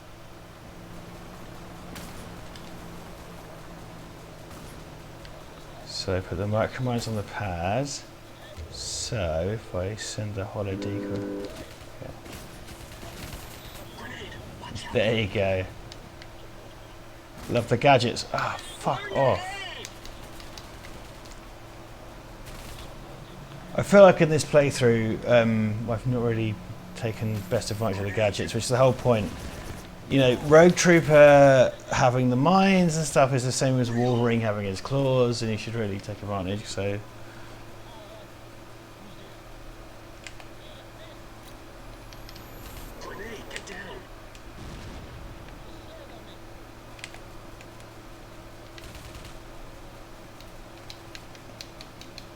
Okay, get this. Yeah, nice. So if we don't blow up this valve with the micromine, they're going to keep sending people. So, okay.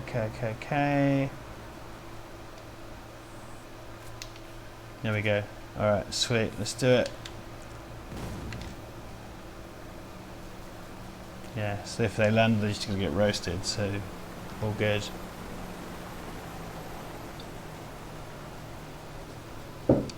Just gonna stand here and watch that? Yeah, okay.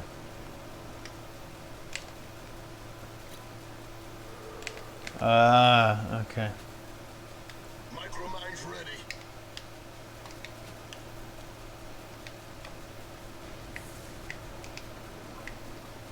Yeah, scramblers. Okay, sweet. He's gonna keep hammering that unless I get a scrambler his way and.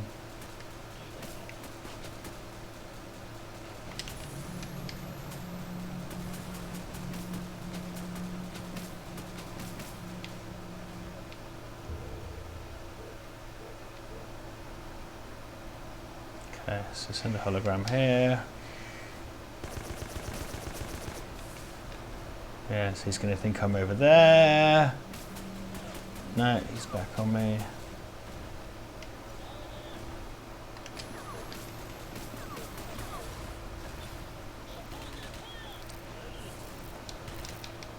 There we go. Get some scrap. I may not survive this, so let's see.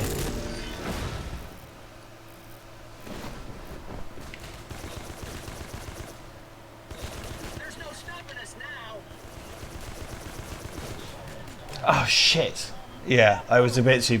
Okay, little bit too bold. Little bit too bold. So we're in the same situation. Okay, we got the guy down here.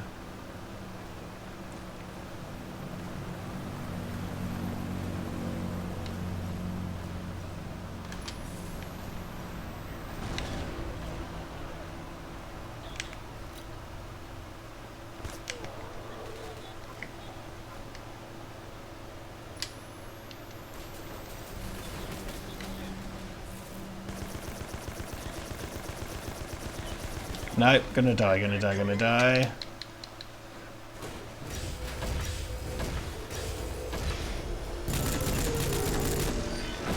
Sweet, yeah, doing Rogue Trooper shit. By the way, oh, bit obvious. Yeah, okay, Rogue, okay. But Rogue Trooper and Dr. Manhattan, I did the whole Dave Gibbons thing earlier in the stream, but yeah, Rogue and Dr. Manhattan, it's super obvious.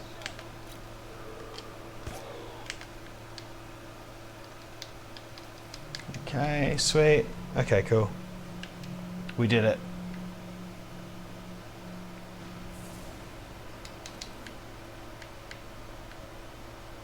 Cool. Alright, we're off. We're going.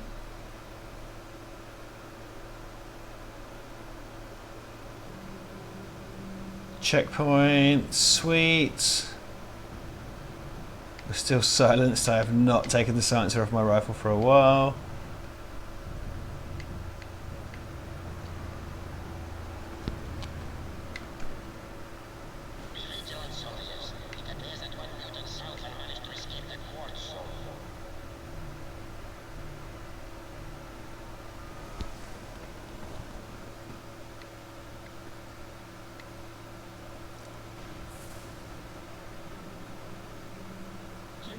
Oh shit. Okay, did not end that well.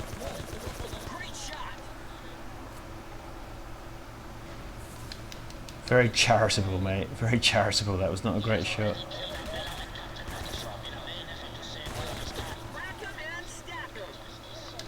The politest thing you could say is that I got there in the end, but fine. Let's get frags out.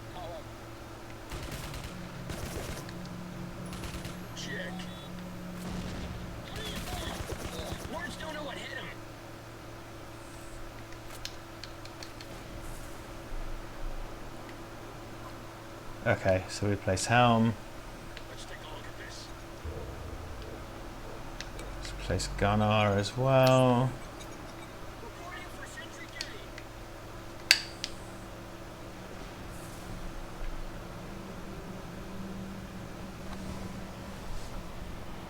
Okay. There we go, cool.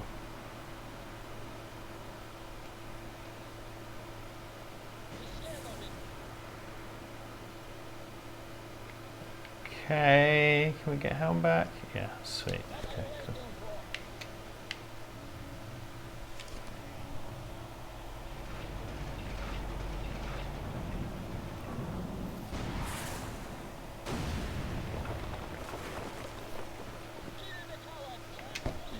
Okay.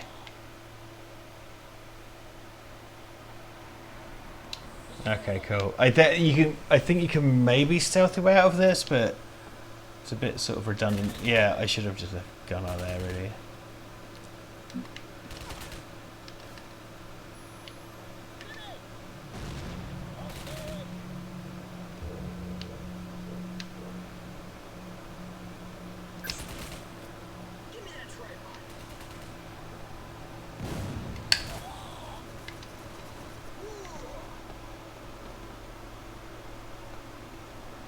Feel like that worked. Yeah, I got one guy. I could have probably done it myself, but fine.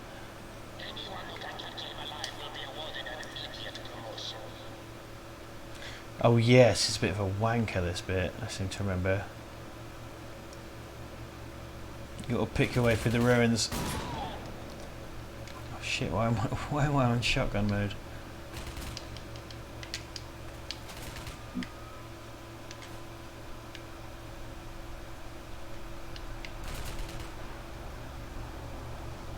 Really come and do that? You're probably not, are you?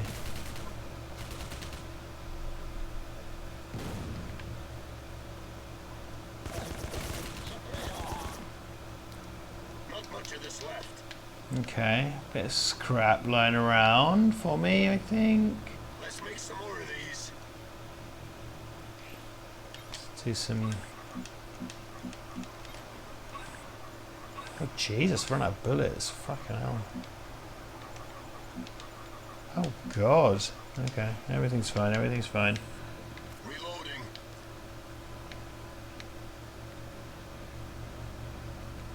Okay, so we have to go down through the ruins, as I remember. There are some scrap bits to take. There's definitely a soldier here somewhere. Okay, so climb over here. There we go. Oh shit! was your doing, Hell. Shotgun's best for these pricks. So earlier on when I was getting killed by these guys, ugh, oh god. Okay, heal. I've got no med packs. Shit. Yeah, these little. Okay, I got a little bit. These blowing up little drone guys. Fuck off. Prick. So this guy's at a distance. So in theory, the pistol shouldn't be the one, but the pistol is very reliable. So look, okay, watch this. I'm saying if I can judge this right, I'm going to get this guy in one shot. There you go. I don't know why Gunnar's piping up. That's nothing. The pistol kind of is, yeah. The pistol tends to really work reliably. When really, in theory, is kind of like the sniper rifle should be better.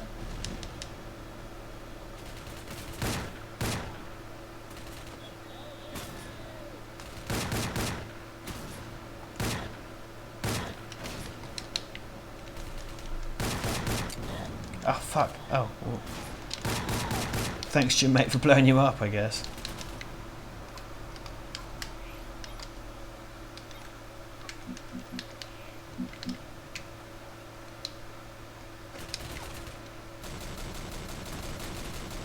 Might as well do this and get infinite ammo.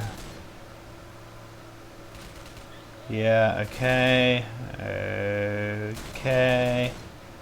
There we go. Lovely. Alright. Not ideal. I really need to get some med packs, man. Jesus.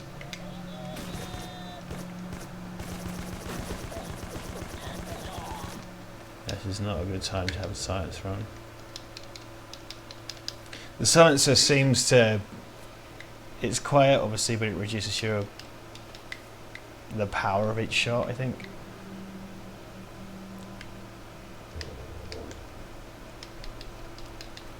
Okay, grand. Let's do it.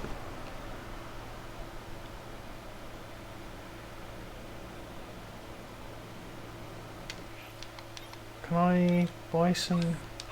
Okay, cool. Getting a bit worried there. Okay, cool. I thought there's some troops coming in there. One hole, courtesy of Helm. Okay.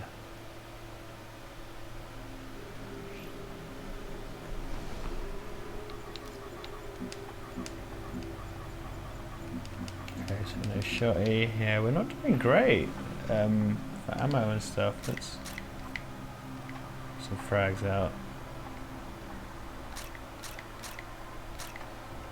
Gonna. Okay, cool. Oh shit.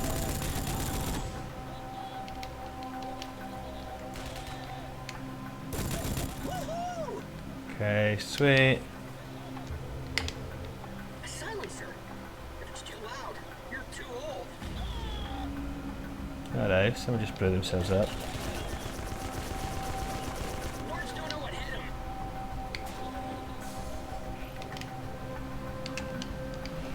Shit, okay.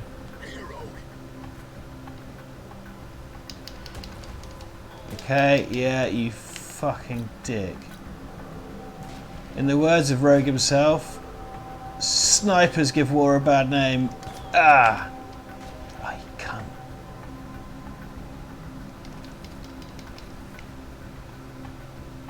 Yeah, okay, I see ya. Oh, well shit, I had this laid out for me, right? I got a...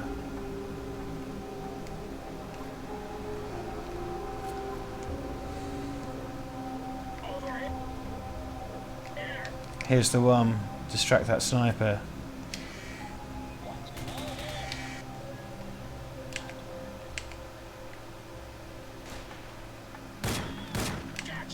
Yeah, the pistol bullet is powerful enough that if you, even a sniper, will take out a sniper. Some legions. Keep clear of them missiles, Rogue. Use the flat cannons to shoot them down. Coming up. Okay.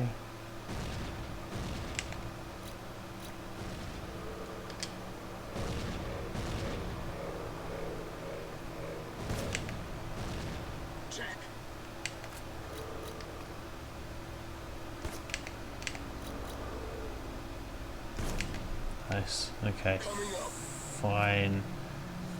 Jeez.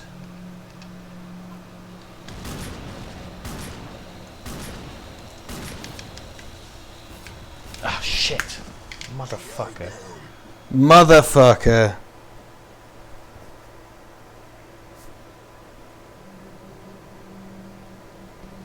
Cambridgeshire Kratos. I'll take it. I'll take it.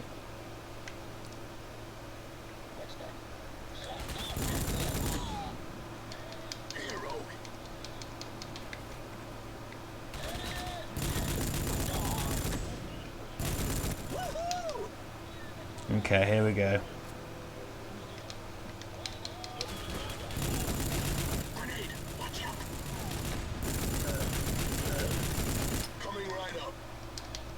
Ah, shit.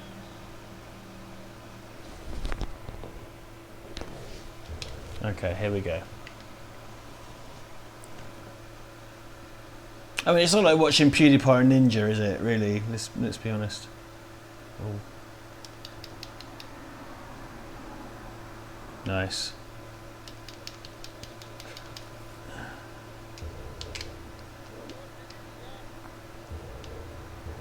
Silencer? You want me to shut up?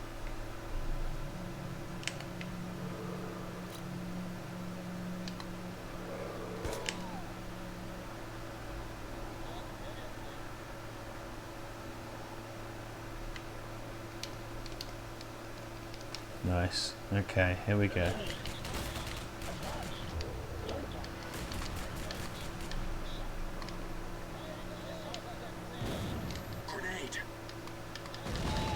Dude, just check a grenade. What's the fucking... Oh yeah, we ain't got shit, right?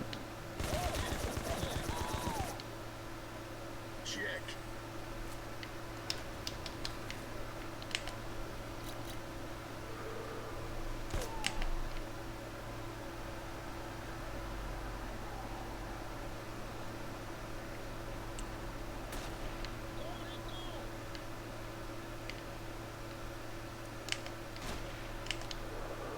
Okay. There we go. Let's get some medipacks on the go.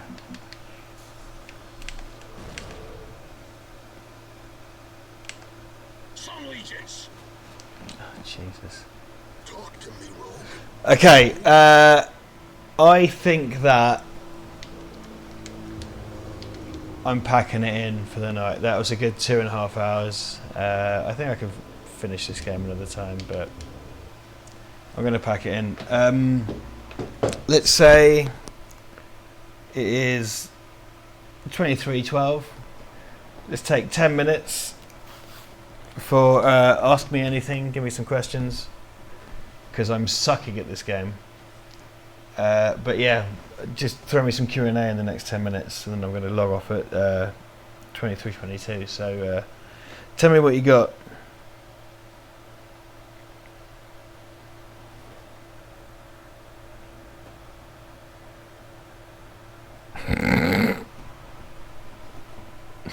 Fucking Gary Darnell, you sick cunt.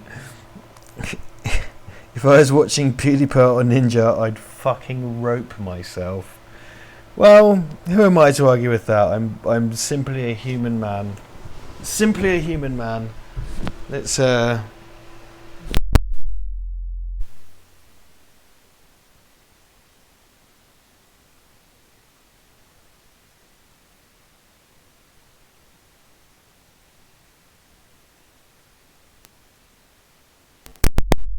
apologies, coming unconnected.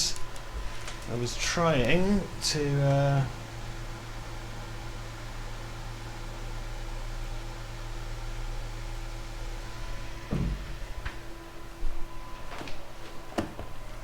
there we go. Back in the chair. So yeah, tell me what you got. Max Payne, James Walk asks, yeah, I've played Max Payne 1, 2 and 3, big fan of that series. I played all of them. I know I look like Max Payne 3, which is probably why you may be asking, but yeah, big fan. I nearly streamed Max Payne tonight, actually, Max Payne 3, and I've got Max Payne 1 on tablet. I remember going to, I bought Max Payne 2 from Tesco on a pre-order, because yeah, big fan of that series. And from what I can tell, because obviously Remedy went off to do Alan Wake, and then Rockstar, they came to agreement. Rockstar did Max Payne 3, and it seems to be that's where they tried out the shooting mechanics for GTA 5. So, well, GTA 4 and 5. So yeah, big fan of the Max Payne series. As it goes, I have seen the latest Joker trailer. Duncan and I felt that it would be redundant for us to speak any further on the Joker film. I'm going to go watch that, but it seemed a bit redundant to talk about it anymore. So I felt like, having watched the new trailer, I don't think anything that was mentioned in the previous trailer was any better. So I don't know, to be honest. Duncan and I also talked about doing a Highlander review just for a laugh, which we still might, because that was so much fun. Risky Quizness, says Captain Faff. On this very phone, I have the Samsung Notes app, where I've been accumulating notes for the next Risky Quizness. So yeah, Risky Quizness is really, it's really close to my heart, and I've been writing the next Risky Quizness.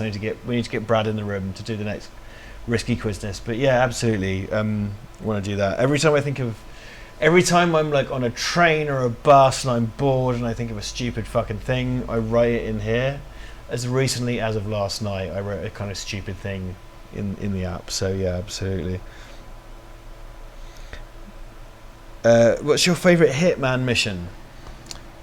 That's a really good one, because I'm a big fan of the Hitman series, and I hate to be this bait, but the first mission of Hitman 2, where you go to the villa in Italy, Hitman 2, or what I should say is Hitman 2 Silent Assassin, the game from 2001, 2002, the original Hitman 2. When you go to the when you go to the Italian villa to assassinate the mafia boss, that's the first level of Hitman where I got the Silent Assassin ranking, and I was able to do it in Hitman 2, get the Silent Assassin ranking and unlock the double silenced 45 hardballers immediately. So it's got a soft spot in my heart. And Hitman 2, the original Hitman 2, is a game very close to my heart. I really love that game. So yeah, probably that one. But there's a couple, like in Hitman Blood Money, like I really love the Mardi Gras level. There's a few in that series. I'm a big fan of that series, but I think probably the kind of mob boss villa level in Hitman 2 is the one. Let me get back into the YouTube. Oh god, I've clicked on a link somehow. Live chat. Were you doing emo Italian horror videos, maybe City of the Living Dead or Zombie Flesh Eaters? Yeah, I spoke to Duncan Rule tonight. Duncan Rule was supposed to come over here during my visit to LA, so I had to change it. But Duncan has talked about City of the Living Dead a lot, so Duncan Rule, particularly Gary, yeah, Duncan Rule is going to come back, so we're going to do that when we can find the time. Oh, Ian, no, we don't have a PO box. Ian, I would say there's no PO box. I know, Ian, that you're on Patreon, so message us directly on Patreon and we'll talk about sending stuff to us, and we'll figure that out if you insist.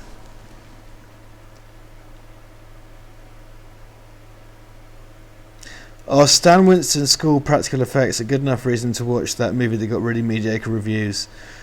Oh, that's Sam Veal. Sam Veal, my real life friend Sam Veal. Mate, I don't know which movie you're talking about, man. Drop me a WhatsApp, we'll talk about it. I don't know what you're talking about. I've fallen out of that, I suppose.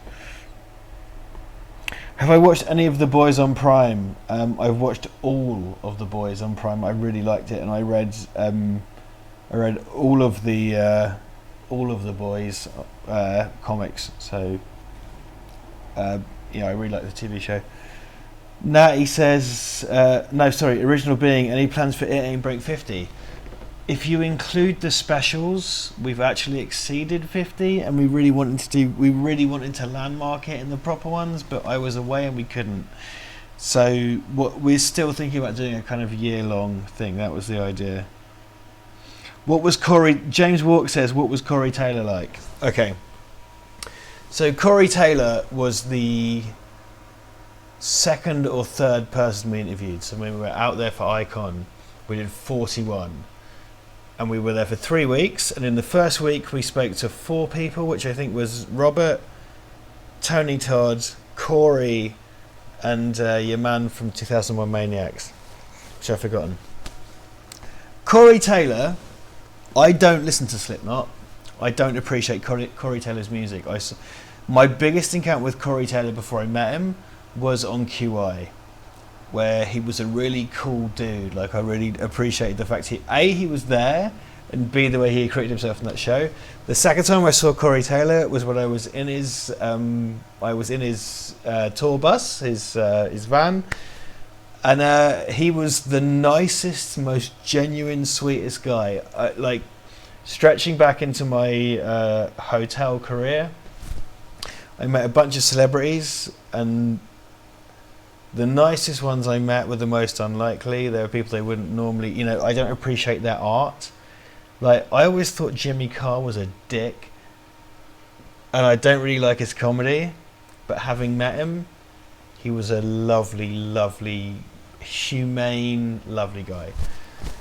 Corey Taylor, I had no opinion on, really. He was someone that other people always knew about, and when I met him, it was like, well, it's not my cup of tea. I realised what a big deal he is. I saw him on QI. What a lovely, sweet man. He took us into his tour bus. He put up with us for 40 minutes. He recorded a little phone message for my mate. Again, not a fan of him. Well, not a fan of his art. It's not my cup of tea. But I brought up the Venture Brothers with him, and the Venture Brothers is very dear to my heart. And me and Corey talked about the Venture Brothers. And the thing is, because I don't really know his art and I don't know who he is, I could just sort of chat to him like a normal guy, because he's really sweet. Corey Taylor is a lovely guy, man. If you're a big fan of his, be validated by the fact that he's a lovely guy. Really sweet dude. I liked him a lot. Lance Henriksen as well, very funny, sweet guy. Tony Todd's, Robert England, really lovely. And most of people we met, actually, really sweet.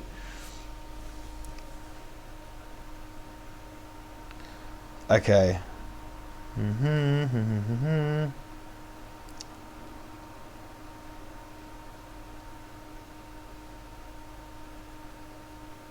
Okay. Couple of things. So, yeah, Jimmy Carr. Jimmy Carr's a fucking lovely guy. Fan for Boy Watcher. Once Upon a Time in Hollywood, I felt was pointless. Very nice. There are entire, like, if you could extract large sections of Once Upon a Time in Hollywood and present them as shorts, they'd be beautiful. Like Leonardo DiCaprio being directed by 70s Spider-Man on the TV show, where he's like, you're an evil, sexy Hamlet. So good. I really loved how the mechanics of the film production or the television production didn't exist in those scenes. They were presented as high-end kind of westerns, and the whole crew vanished whilst they were delivering their dialogue. Very clever. But overall, Once Upon a Time in Hollywood, I thought it was kind of pointless. I didn't really see the point in it. I mean, it felt kind of ambling and pointless and quite frustrating, really, in a lot of ways. It didn't really work for me. Holy shit. Oh my god. Robert just gave us £50. That's Robert, that's mad, Robert. Don't. Okay, thank you very much. That's really insane. Thank you so much. I was trying to phrase that without being ungrateful. Thank you so much. That's really, really good of you. That's 25 quid each, man. Like to me and Duncan, that's an amazing amount of money. Thank you. I don't know quite what to say to that. That's incredible. Didn't expect to get any tips tonight. That's okay. Cool. That's amazing. Who's the worst celeb you had to deal with? Okay, I'm going to wind back a second. Sam Montgomery says, what movie do you love that is critically negative? I'm going to wind back to that. Remember Toys with Robin Williams and LL Cool J and Michael Gambon? Toys is amazing. Like, the critics hate Toys, and the problem with Toys is if Robin Williams could dial it back a bit, Toys would be so much better.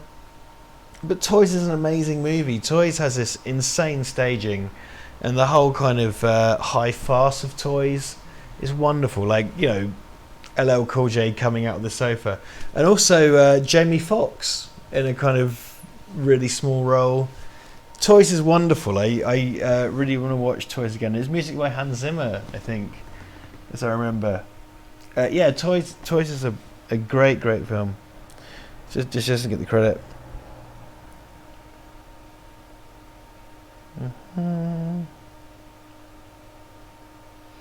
Worst celeb I had to deal with, I can 100% tell you who that was, but I can't tell you who that was because he's a very popular current director. When I worked in the hotel game, I met a lot of celebrities. So when I was in my mid-20s, I worked in a hotel in Cambridge, in Cambridgeshire and the surrounding area, because we're only about an hour from London. But Cambridgeshire as a county, you know, that's the equivalent of a state in American speak, I suppose. We have lots of very desirable filming locations. So Cambridge University, that's where they did A Theory of Everything, and they've done things with Stephen Fry and all kinds of stuff. And one director did one film, and I can't tell this story without revealing who the director was. Okay, this is the most legally safe version of this story. When I worked in a hotel once, they were filming a film in an area that was close to the hotel I worked in. And a number of movie stars stayed in the hotel along with the director of the film. And the director of the film had an assistant. And the assistant had this kind of comedy thing where she used to come into the hotel with 2 bags full of alarm clocks, you know, like those Mickey Mouse ones and the Garfield ones, and just it was full of alarm clocks. Because this was about 2008, 2009. And the assistant would follow the director around all the time looking all kind of sheepish. And one night I was working the late shifts, as I often did as duty manager, and the director, the famous director who shall not be named, walked in with his phone on the go, and he just walked up with his phone and he said to me, "Speak to my assistant." And I said, "Okay." And I accepted the phone and I said, "Hello, assistant," hiding names. She said, "Hello, Richard.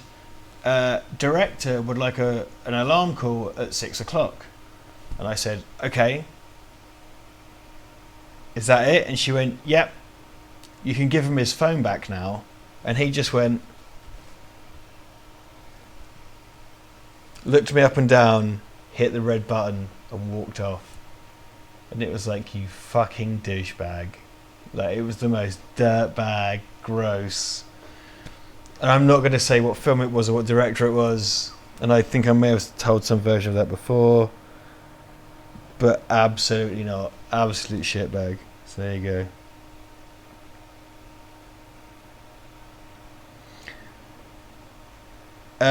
I think that's it. Look, I've got to say, Robert, 50 quid, that's absolutely crazy. That's nuts. Thank you so much for that. I mean, I don't know what to tell you. I've just turned up and drank for 2 hours and played some games, so that's incredibly sweet. Thank you so much. I got to wrap up, man. I think we're done. So we've run over a little bit. Thank you for coming along.